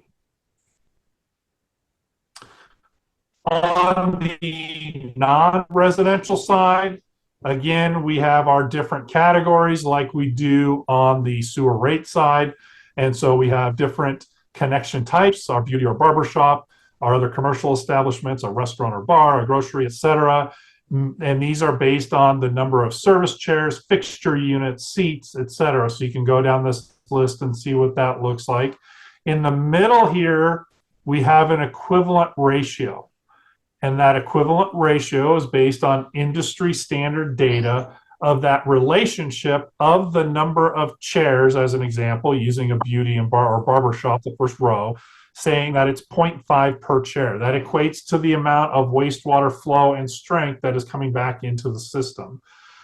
So currently, that is 2,500. That would go up to our total of 4,481 per service chair, right? So if a new beauty or barber shop comes in, then that would be on a per chair basis. And that is the same for all of your different categories here as we go forward. Again, these were cleaned up in the 2019 study. We made further adjustments and revised this to reflect how you all are moving forward with this from a category standpoint to tie everything together with the rate study, code, ordinance, et cetera, as we went forward as part of this. As part of this, we also have our plumbing fixture units. So we have how we calculate those for the prior sheet, as well as on the bottom right, probably the more important one to focus on this slide is if you have an industrial customer. So when we calculate what that equivalent unit is, or EDU, it's based on our assumptions of what that EDU is. So in this case, it's our 200 gallons per day. It's our COD of 805 milligrams per liter, our TSS of 362 milligrams per liter. That's our basic equivalent unit. You may have somebody come in, a brewery or something larger, where those components are much higher for that additional flow that you're going to be receiving. And we need to account for that because they're not a simple equivalent unit. And so we go through this process of evaluating this based on their presumed flows when they are connecting to the system and calculate what that actual connection fee would be based on their flows going forward. And I've had this happen in different agencies where they may not have a lot of TSS, but they have super high levels of COD or phosphorus or nitrogen. And so that connection fee reflects those impacts that it's then going to place on your system as it comes down the pipe to where you're sitting today and has to be treated going forward. So next steps as we go through this process, given board approval of all this, would be that you accept the connection fee study. We have that draft report out there for you all as part of that.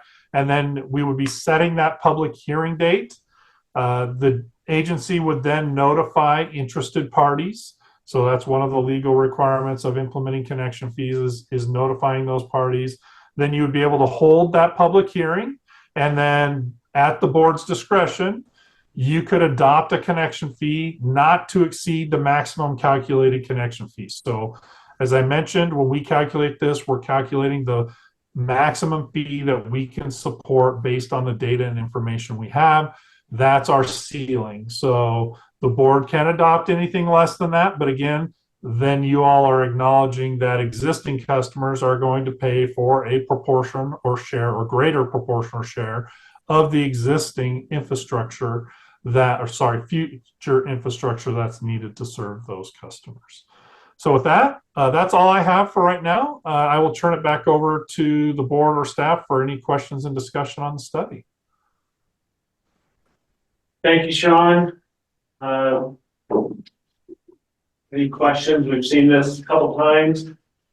Any additional questions from the board? No, anything from staff? I think we're good. And I think we've got a couple more items coming up that are action items regarding the connection fee process. So if there's no discussion, anything from our audience? I have a question. Go ahead, we have one question. Yeah. Dave. I'm not real clear on additions to, if you wanted to add less than 500 square feet to your house, we may include a bathroom or two or whatever. Is there no connection fee? But ADUs that are less than 5,000 square feet are exempt. And he's talking about additions. So if you're remodeling your house and that additional living space is less than 500 square feet, we don't, it was kind of determined to be a de minimis amount, and we didn't add a additional square footage charge for that. Additional, but there is a basic charge. Yeah, every house has to pay a connection fee. It's just people who are adding additional space onto their house. It's less than 500 because we didn't, I think the assumption of the board and staff was, people putting, 10 square foot little push outs and stuff like that. It would, the additional monies would be less than the staff effort to track all those small ones. So and I believe town has a 500 square foot kind of exemption possibly also for those. And so it was fell in concert with the way the town deals with some of their permitting processes also. So less than 500 square foot additions, no additional connection. Okay. So good question. 99 square foot additions. So have to be very careful. Yeah, compared to the total cost of the project, I don't think anybody's gonna shave a square foot off to save a little bit of a connection fee, compared to, the construction cost of that project. So, thank you. Any other questions? If not, I thank Sean and move on to item 5, which is consideration of possible action on accepting the study. So, And Liz did the staff report on this, so I'll let her field this one as well. You got it. So first, I want to say thank you. I want to thank the board for being involved and making sure all of the assumptions were as they need to be for this study. I want to thank Sean, who sometimes I call Jason, for all of the work that he did, as well as the staff for all of the information that they had to put forth. That heavy lift was done before I got here. So I will say that I got the easy part of putting everything together and making the recommendation. I also want to thank the finance committee for going through, some cash flow analysis with me, asking a lot of questions and making sure that we had the information right.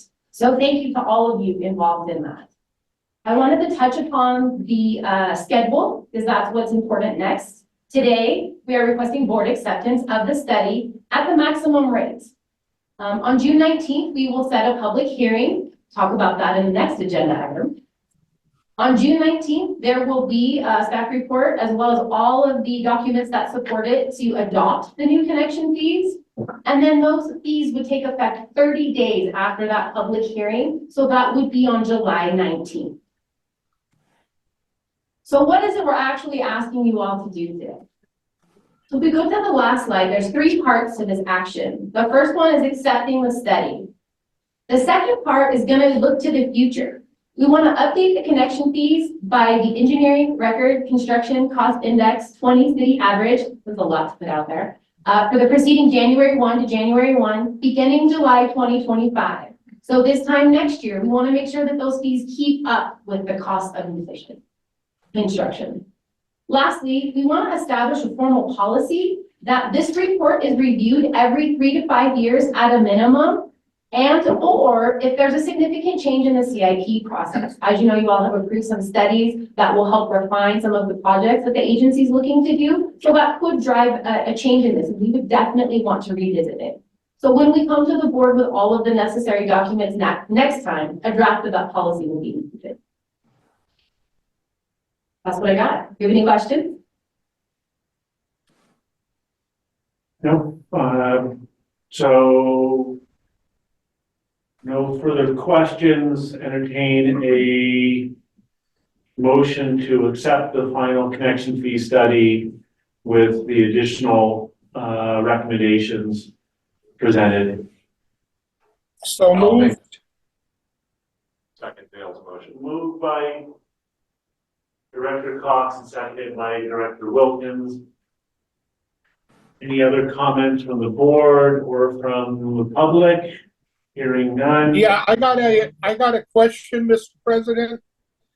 By accepting the study, are we going to also accept the schedule for implementing as part of this motion? Dale, I think our next agenda item is to set a public hearing to Okay, adopt the revised connection fee schedule. okay, So that'll be happening next. no further questions. Okay, Rochelle, roll call? Director Wilson, Yes.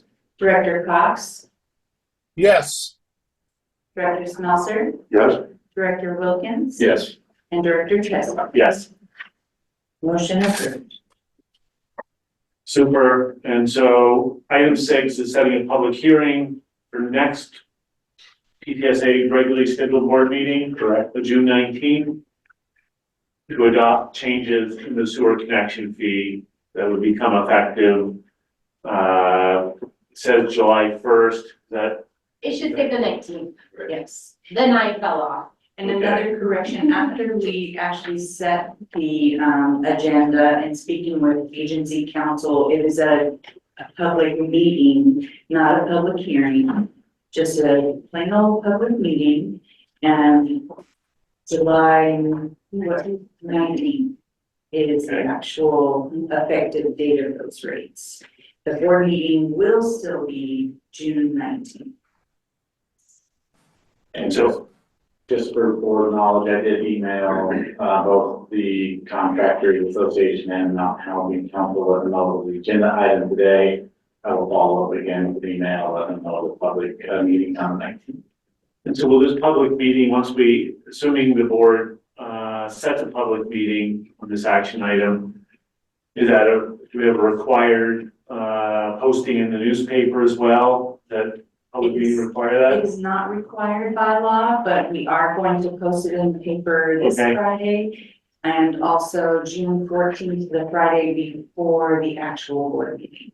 And so at that public meeting, that's when we would take actual action to adopt the revised schedule. Sean shared some of those schedules, but we'll have actual revised schedules. And that'll be, is that by ordinance? Correct. By ordinance, that will include, all the components listed here. Correct. Okay, I have a detail, but this is saying we would be setting a public hearing. I thought public hearing were required to be noticed. It's actually a public meeting, for the connection fee, as far as it is a rate, service rate, it would be a public hearing, but this is a public meeting. So it's actually not a public hearing. Correct. no, so we'll amended the agenda a little bit, and the motion will be to set a public meeting, Correct. for changes in the sewer connection fee for our next board meeting for rates to take effect July 19th. And so the written policy, item C up there, will that be available on the 19th or? Yes. That'll be part of the ordinance. I'll give you a preview of finance committee. Okay. Then all of that was amended with our agency council prior to today's meeting, but after the agenda. And the actual notice that's going in the paper is on the table before you. That is revised from the draft that was in the board pack.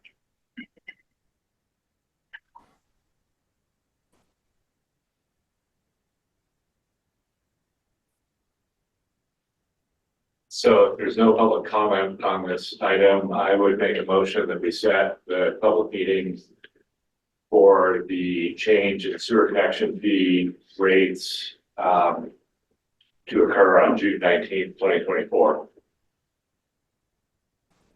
All second. Great.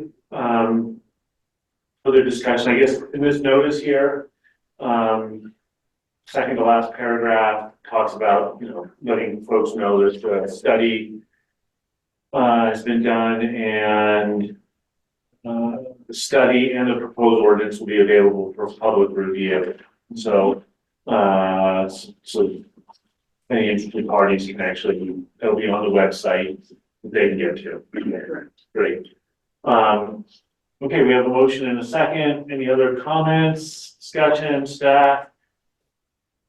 Public, Hearing none, roll call to set the meeting. Director Wilson, Yes. Director Cox, Yes. Yes? Director Wilkins, Yes. and Director Trust. Yes. Motion approved. Fantastic, all right. Okay, could I ask one question before we move on, Mr. President? Is it pertain to the connection fee study? Yes, just one, for my notes here. Richard, when was the last time we had a connection fee increase? What year? 2019.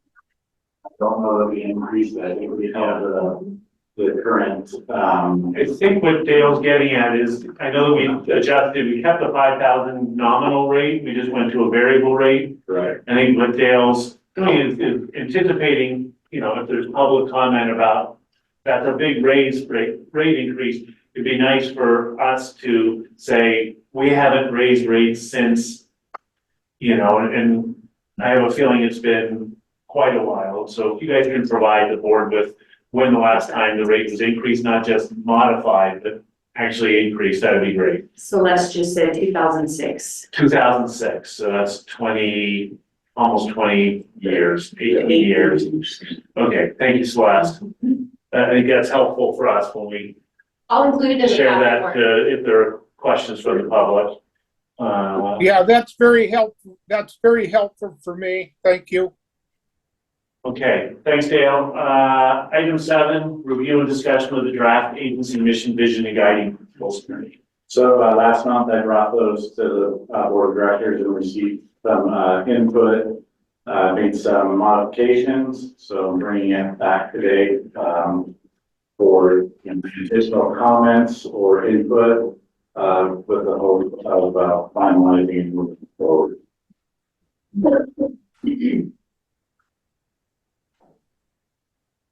I think it turned out well. And Richard, can you, I mean, it wasn't a red line strikeout, so it was a little challenging for me to identify where the actual changes. I changed the mission and added in financial stewardship as reflected to highlight financial stewardship. And then the other comment I received was our original initiative was maybe a little outdated, so I reworded that one entirely. Original initiative at the bottom. Yes.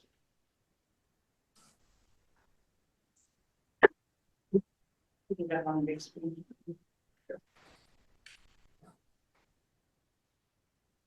Board, any questions, comments, no feedback on the mission, vision, and guiding principles? Thank you for your efforts on this. Definitely. Great, are you needing review and discussion? Yeah. Okay, so once again, we have a follow-up item. If there's no additional review or discussion or comment on this, we'll move to item 8, which is acceptance of the agency mission, vision, and guiding principles. I would move that we accept the mission, vision, and guiding principles for TTSA as outlined in the staff report. Second? Seconded by Cox. Additional discussion, public comment, hearing none, we'll do roll call. Director Wilson, Yes. Director Cox, Yes. Director Smelser, Yes? Director Wilkins, Yes. and Director Trustman. Yes. Motion approved. Thank you, everybody who's involved in working on that. Last item, under regular agenda, authorization of the general manager to negotiate a land lease amendment with Pawtucket Unified School District. Correct. So part of the land exchange with Airport identified that a portion of the land to be exchanged falls within the parcel that's leased to the Pawtucket Unified School District. We engaged survey services to outline that and cut that out of that parcel.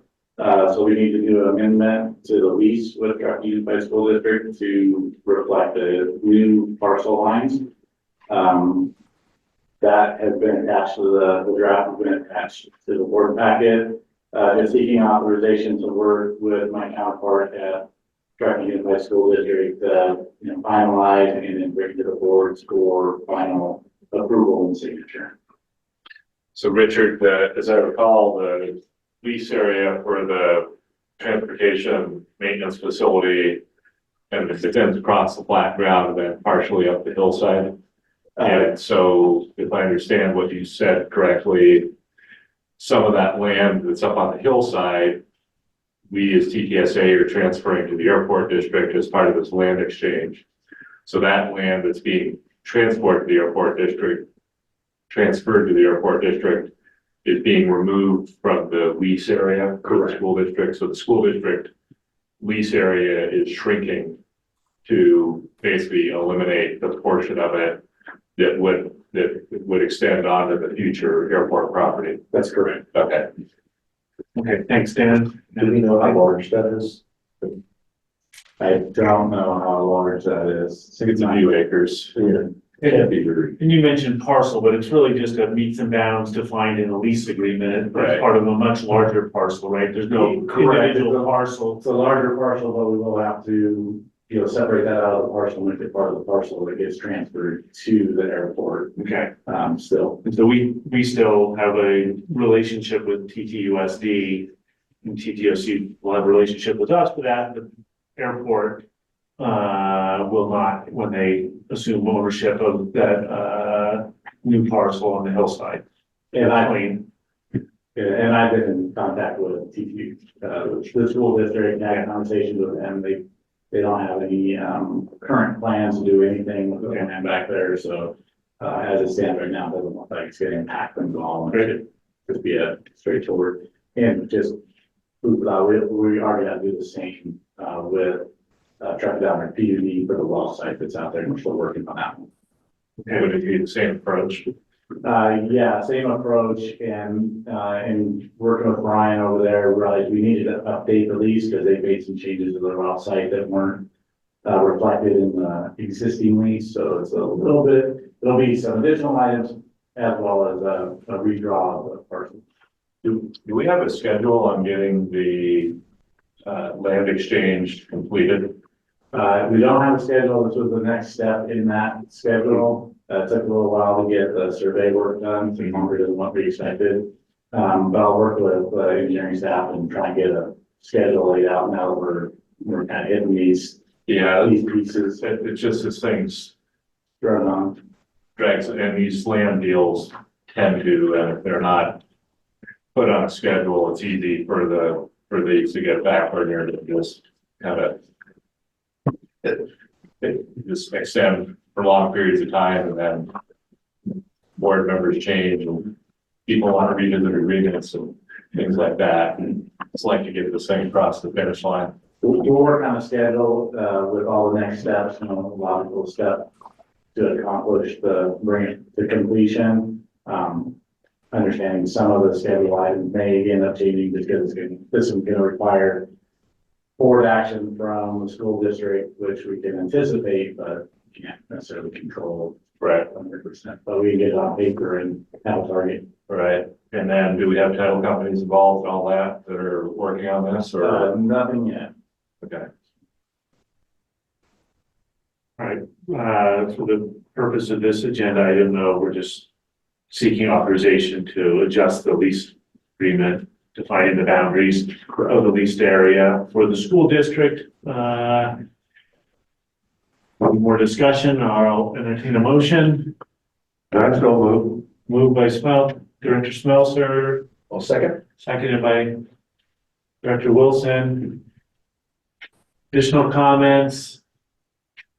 Board, public? Hearing none. Michelle, one more roll call. Director Wilson, Yes. Director Cox, Yes. Smelser, Yes. Wilkins, Yes. and Director Justin. Yes. Motion approved. Good work, staff. Move on to the team report section of the agendas and start with you, Michael. Good morning, board. Operations report for the month of May. All plant waste discharge requirements were met for the month. plant performed well through the month. Staff attended the annual CWA conference in Sacramento and went to some workshops. Plant shut down to facilitate electrical work on the main switchgear. Public relations plant tour. We welcomed our new operations team staff member, Nate Lyons, as you saw earlier today, and we worked on some final filtration, filter inspection and rehabilitation. Any questions for the operations department? No, good job, Mike. Thank you. Thank you. All right. Sorry, any other board members have questions? I'm getting a little. Do you need a snack? No, let's keep going. I made an assumption there, but not hearing any other questions for Michael, we'll move forward to the maintenance department. Good morning, board. All right, so you can see from the report, we've had a busy month for the month of April. We're nearing completion of sodium hypochlorite project. We're anticipating early June right now, so we're trudging along with this and made some good headway over the past month. Warehouse inventory project continues on. Server upgrade project did kick off this last month. So we've got some of the hardware in for that. That'll hopefully be wrapping up by the end of the fiscal year or around the end of the fiscal year. Offered some support for digestion improvements project. We did complete 2 major plant shutdowns to do the main switchgear maintenance that feed the entire plant on the 2 feeds. We sent some staff to the CWA conference and then attended the Echo Water Project plant tour here this last month. We replaced a boiler feed water pump and we received our bright shiny new loader and skid steers that were approved by the board. So thank you very much. Staff are really enjoying those. They're pretty nice units. One of the outstanding items we've been looking to get done for quite some time was replace the Bellows on standby generator. The shutdown allowed us to get that done. And we did some work out of breakpoint tanks near the end of the final effluent line there. So we also upgraded the plant internet support for higher speeds. That's hopefully being noticed by staff. Doubled our speeds basically. And we upgraded some various network switches and fiber interconnections for more reliable connections to the plant. We still have 2 outstanding open recruitments currently. This is the second time we've made an offer to an electrical instrumentation technician. Unfortunately, the second recruitment didn't fall through again. So we're back to the drawing board, unfortunately. So we did make an offer to an information technology specialist, which is in process. We'll see how that goes. Hopefully that continues. So it's one of the fights we still continue to have with recruitment. Working on that. Work orders completed, stayed fairly stable. We did chip away a little bit at some of the work order load from compared to last month. All right, that's our Echo Water project tour. That was during the CWA conference. 2 of our staff that we sent maintenance on the left-hand side. Big bird cage. That thing's actually there to remove birds from the process. Wow. Yeah. Oh, wow. Yeah, pretty impressive stuff. That's a large facility to remove birds. Yeah. Exactly. Yeah, it's exactly that. Where is Echo? That's down there in Sacramento. That's at, The 60 SAC regional. Yeah. And they're, going through and combining SAC regional with SAC Sand. Yes. The collection side, and now they're renaming it, creating a new special district. So they're project, they get a consolidation. Large facility is pretty eye-opening. So, I gotta know, what's up with the birds? Why are they a thing? They're clogging up weirs and they get stuck in the process. They can cause problems with the weirs and pumps and things. So they installed this as a solution to remove those, but apparently it's less birds, removing bags and things from wind and stuff that gets into the process, bags, trash, things that blow in there. So it's still effective. So that's what they told us during the tour. So this arch device is just a big screen. Just a big screen drum that rotates. Yeah. Mm-hmm. So to the right there, that's our in progress sodium hypochlorite pump skid. which is just about done nowadays. So, start taking some of the pumps from the existing process and transferring those over to that. And start testing real soon here. And to the left there, that's the tanks there. We're doing some work, doing the seismic cable installations. And then on the right, you can see after we got some of the piping or plumbing done for the fill and overflow lines, there's even more work that's done up there as of now. We've got some electrical done and we're nearing completion on that for all the conduit and whatnot. And that was TDPUD out here with their direct. That's the main feed line that goes into our MCC 27. That's one of the main feed lines. They have to disconnect that and pull so that we can safely work on all the main switch gear. So that did cause a shutdown, and we worked closely with ops to make sure that that went smoothly. So thank you. Yeah, great comments from board to maintenance.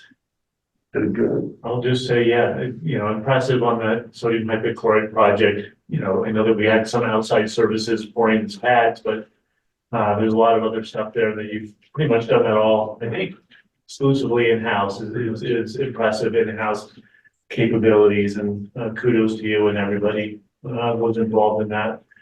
I'm sure that, saved the district a lot of money, and the folks now know how it's all put together much better by doing it themselves. So nice work. It's been a great collaborative effort. Engineering has offered support. They've been out there in the field helping us out. Ops has been out there helping us out. So it's been a good thing. Yeah, look forward to the kickoff when it goes into operation next month. Great. Engineering, Paul or Jason? All right, so, kind of, coming off what he was saying, so we're still doing continued project management support for the hypochlorite project, effectively just maintaining a consistent timeline and all that stuff. Working with manufacturers on testing final products. We are continuing on digestion improvements. We've had our kickoff meeting. Information gathering is going on. We're doing some assessments on some potential site locations for the new building. Some proposed ideas for what we'll be doing with the old building. So a lot of that's kind of in situ. TRI rehab project. We actually have that kickoff meeting immediately after this meeting. So timing will work out well, I hope. But that'll be more information next month. And the nutrient removal alternative study, we're gung-ho into that. That's moving at a pretty good clip at this point. Lots of data requests, looking at all the different loading information. We had the kickoff meeting, we were presented with a ton of really innovative solutions, potential solutions that we'll be looking at. So again, a lot more in the future on that. On that one is, we have a member of the public. Are you leading that effort for Corolla? Yes, Mr. Okay, correct. Okay. Thanks for coming to the meeting. Great team, great team. So laboratory, name of the game for this last month was a lot of spill response. That was, I did not get a final count, but I think it was north of 30 samples that we ended up running. And just a big shout out to Kristen Tran and Bill Pendar. They were making media, which is the material used to do the coliform test, at a breakneck pace, and were staying late to read stuff. And it was a pretty tremendous effort. And Jason, just to be clear, because, to specify that wasn't a TTSA spill, was it? No, it was not. Okay, that was a TSD spill that TTSA assisted. I don't know that any of the other agencies had spills also. That's all really support being provided with us. We did have a category 1 spill and required water quality sampling, and TTSA staff was extremely supportive in helping us run those samples, and thank you. Big thanks to them. They were available at literally all hours. So it was What happened on the spill? This was, if you know where the track for the high school is located, off Donner Pass Road, the school district was plowing over the winter, and apparently one of their staff sheared off the top of a manhole.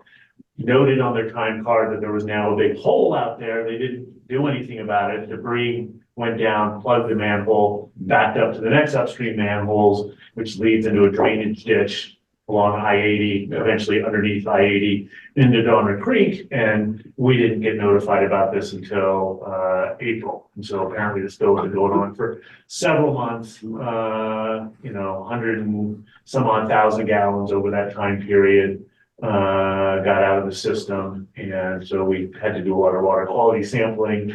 Once we got notified, the spill was, stopped within a half hour and the blockage removed within 2 hours. It's just poor communication from the school district side, that they had an issue out there. And so, again, appreciate, TTSA's lab staff and helping us run those samples. I forget what, I think it was like Thursday or Friday or something.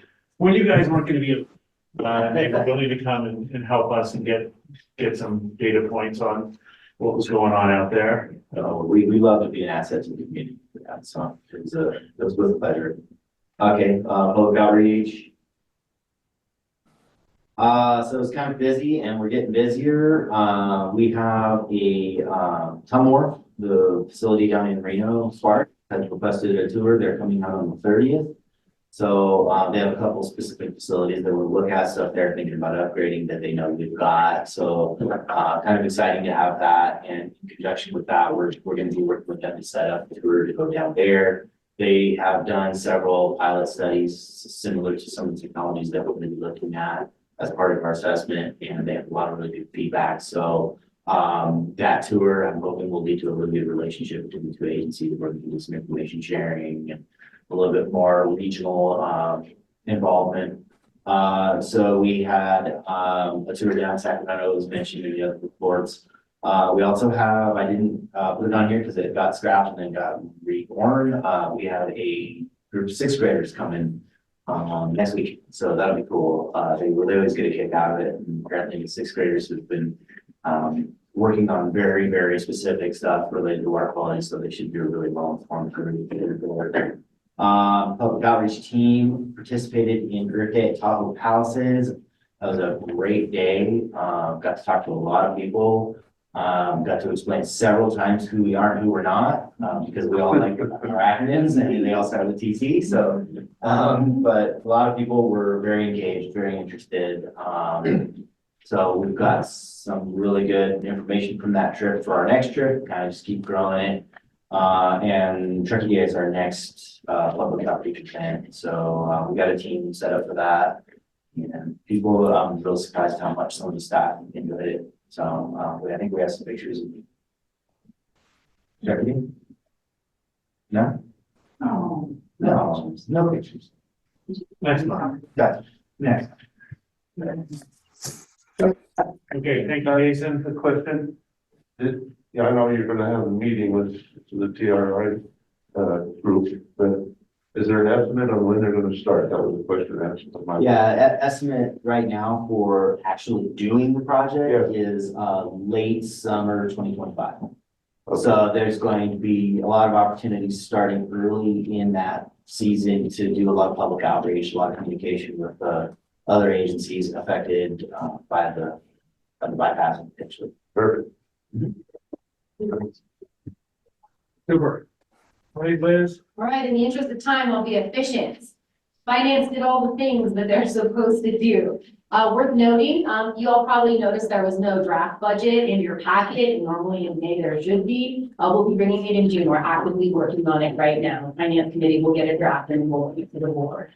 Also, at Finance Committee yesterday, we had a cash flow analysis modeling tool displayed for us. It shows you the relevance of raising rates, not raising rates versus issuing debt, not issuing debt, when to issue it. So when appropriate, we will bring that conversation to the full board. You have to mature it a little bit more at Finance Committee. On the billing and customer service side, we did all the things. We did one commercial property inspection. For purchasing and admin, same thing, did all the things. We're still working on the P-card program. I'm the cog in the wheel trying to finish the user guide and making sure that before we put it out, we know exactly staff expectations. General administration, we did what the GM asked of us. That's it. Thank you, Liz. Any questions from staff for Liz? Or from the board? Great. I think that takes us to the GM work. So as I mentioned over the last few months, leadership development, we had a kickoff in June with, monthly scheduled, topics to discuss with the staff. Had a few of the leadership team and myself, went to Sean Barkley, the DM of, Tahoe City's, PVP value-based culture, presentation. Thought that was a nice, evening spent with staff and, hearing Sean's, thoughts on that. We did do the admin manager, finance and admin manager interviews on May 6th with 2 candidates. We had narrowed it down to having one come back for a second visit, and they declined, to come back. So they're withdrawing from the recruitment. So, going on to the next steps there. Continue to do that discussion on master plan and R&R projects and as far as evaluating timing and priorities. Continue to work on the land exchange, as mentioned earlier, local GM's meeting, to the Truckee River Revitalization Steering Committee meeting. That committee continues to work on scoping the project and doing community outreach to those that would be affected. As mentioned, had several staff attend the annual CWEA conference in Sacramento. Community outreach. We did host Alpine Springs General Manager Joe for a tour here.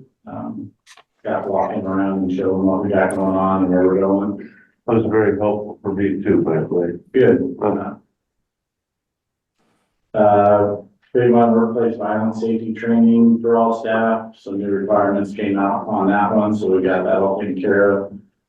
We did do our tour and at Honor Summit, as well as Sacramento Regional with staff outside of the conference. Thank you, Director Wilson, for attending with us. That was nice to have you along and answer all the questions. Plant shutdown for upgrades as mentioned. And then we are working on an annual newsletter as requested to kind of kill 2 birds with 1 stone as far as give an update on the rate increases going into effect in July, as well as just do an annual update to the community of what we got going on and hopefully some more positive public outreach as well. So Richard, when you do the plant shutdown, or maybe it's a question for Mike, you bypass the flow into the ballast pond out there? We can all go to the herb, which is next to the ballast ponds, the midnight line ponds out there. Okay. So you basically just the flow gets bypassed to there and you do the work on the plant, then you pump it back through the plant after the work's been completed. That's correct. Upcoming items of interest, as mentioned, a lot of focus on getting the budget wrapped up for fiscal year 25. As Jason mentioned, we had the kickoff meeting for the nutrient removal study, and we have the digestion improvements designs kicked off today, and then the improvements continuing throughout. Mr. Richard? Thank you, Richard. That brings us to the board of director comments. Any comments from directors? No. Dave, no. Dan, no. Scott? Did we want to cover this letter at this point? There was a public comment letter regarding the access to PTSA property. Brief recap, I was out walking with my wife, looking at the property because I had never seen it. This gentleman came up to me with a dog and struck up a conversation of less than 5 minutes. And had mentioned, that there were issues, and I had actually driven through and there were 2 different people camping. So I mentioned that to him and said that as a agency, we're gonna put up signs to make sure that we don't have any more camping. And that's basically what it was. And then the letter showed up, and turns out that he told me he did walk his dogs out there quite a bit, but apparently he brings in, what's the term he used? Apparatus, and trains his dogs. And is concerned about off-road parking. And that he wants. Yeah, and, we put up a couple gates, and apparently he was driving down one of the roads with his apparatus. And then when we would come back out, it was muddy, and he would bring it back out onto the road. But I had absolutely no idea what he was Sounds like doing. our gates are doing the job then. Yeah, Yeah, I think his concern was he knew we were putting up the gate to limit the access to that area, and it's down. As you see, when you turn onto Jordan, it's right down the right, you'll see two bollards with a chain across it, and accesses a couple of the, sampling mills that are out there. yeah. Individuals driving quite a distance off out there, which is a liability to us, as we know. And then on top of that, with the winter weather, just tracking, fairly on mud, vacuum to Jordan. So we upped our schedule getting bollards in and chain across, and I think he's got concern now that it's gonna inhibit his ability to use our land for training his dogs. Does staff have a planned response to this letter? I was waiting for any kind of director comments or direction. I think we've done a lot to allow people to use our land. Made some good improvements. Yeah. See them. Yeah. I mean, I would be concerned about doing any more type of improvements to encourage land use than we've already done. I think, we've done is pretty sufficient and not more than enough. And in fact, yesterday, afternoon, after our finance meeting, as I was driving out, there was the parks in the little gravel parking area, and there was a couple with their dog walking up there. And I think that's what we anticipate being the most we would want. You know, I don't see a need to respond. We received this person's opinion. Now we. Thank you for sharing, yeah, What's that? and thank you for sharing. Right. So is it, basically a commercial operation? Well, he's Yeah. training his dogs for something. Yeah, I think you thank him for, the board thanks him for his consideration, but we believe our, improvements are appropriate. And, if we want to come address the board, there's a board meeting in, June, he's welcome to come too. Yeah. I'll take care of that. Great. Thanks, Scott. Yeah. Dale, any comments? Director comments? Yeah, I've got one final comment. Blake, thank you for asking. Last month, under director's comments, I commented on the unfortunate mishap of that airplane auguring in over there by Olympic Heights. And of course, a year ago, there was another mishap where a corporate jet barely missed a school bus over there by the golf course. And, I've got to express to the board that I feel that we should take the time, or staff should take a little bit of time in putting together an emergency action plan about having the unfortunate mishap of having an airplane plow into our facility. Now, when you think about what we're dealing with here, you talk about a quarter of a mile. The plane that went in there last month was about less than a half a mile from the plant. But when you really think about it in aviation terms, it's a matter of seconds, you guys, from plowing into our infrastructure. And we are in the zone of the airport where we're close enough that I really think that I don't want to spend a whole lot of staff time and spend any money on it, but we should have an action plan together, because there's some pretty heavy iron flying in and out of that airport. It's not like having a 2,500-pound Cessna 150 plowing into our infrastructure, but some of these corporate jets and personal jets that are flying in and out of that airport is significant aircraft that could do unconceivable damage to our plant.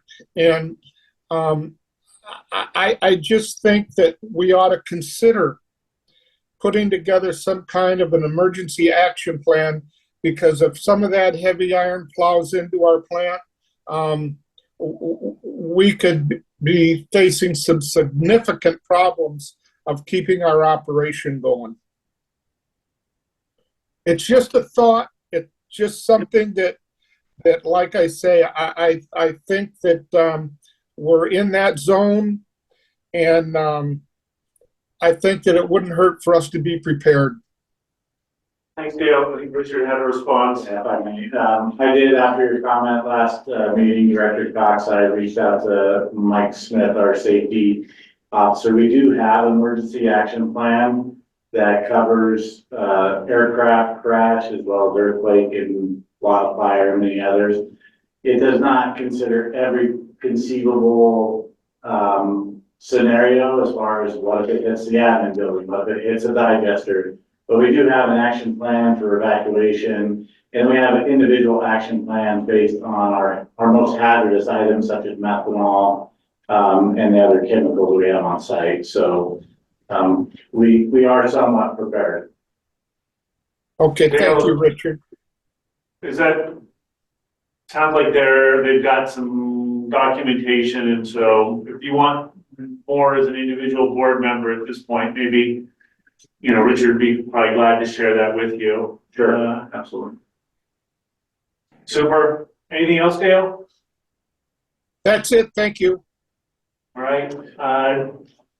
I'll make a final comment, just thanking staff for all the hard work, and also our consultant Liz being on the finance committee. She's really brought a tremendous amount of value to the organization, and so I wanted to just also highlight her efforts. So thank you, Liz. All right. That brings us to the end of the open session of the board meeting. Are we still going to go into closed session? So why don't we take a 5-minute recess and we'll go into closed session.